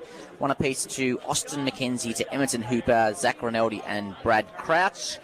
For Melton, in his 250th game for the club, senior game that is, Braden Kite kicked 2 and 1 apiece to his brother Jordan Kite, Harrison Hanley, Jacob Hickey, Jack Walker, Liam Carter. Got away with it. Good pressure from Edwards. McGuigan in front. Good ball from Jones. Good bit of pressure from the Devils. Lahoure needs to be quick. Took them on. Now he can get boot to ball. And a pot shot of the goals, the defender. And gave little work for the goal umpire to do. Back-to-back goals for Darley. And then with an 8 points here at Darley Park. To North Ballarat. Margin, or the half-time one of that restored. So Morris sent the ball from deep 50 to the middle of the ground to Ross, who set it in the Loverson direction. Coast to coast for the Roosters. All they need here is a finish. Open goal, and Loverson has got it done. Fit it back towards Darcy. Needs to be sure by foot, and he was. To Andy Azzopardi. Got on the end of it. Needs to be good by with his decision-making here. And he went long. That was a good kick towards his brother Adam. Didn't let him down. Took a nice overhead here. Can they square the ball? Well, Younger kept running. Fed it by to Joel Cabin. This is a good passage from the Devils. Can they get a finish? Joel Cabin's shot on goal is good. Their best passage of the afternoon. Clever little throw to Rungy through traffic to Edwards. Now he could cap his game with the goal, but it went to Baker, who did the unselfish thing from the boundary line and popped it through. To Adam Azzopardi, went wide of the pocket, bouncing ball Johnson. Corralling there was Morris, kick across the body. Myers, bouncing ball, favourable. Devils on the board here at Darley Park.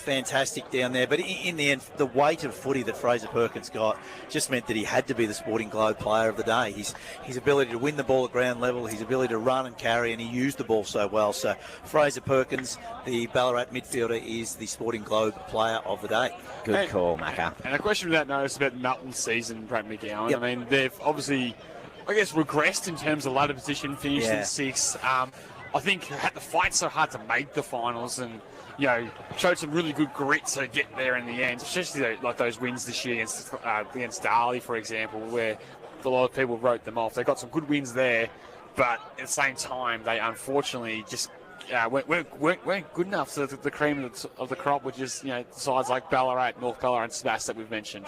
You know, they're a classy, well-organised, well-coached team that have probably gone past their peak. You know, they won their premierships a few years ago, and some of their players that have gone past their peak. They probably need a new injection of players, particularly a couple of really strong inside midfielders, because they just, in the end, they lost the ball at the clearances too often today. And when Ballarat were just getting the ball inside 50, it's just hard for the Melton team to start most of their possessions at half back. All right. Sammy Treasure's in the rooms to hear the song.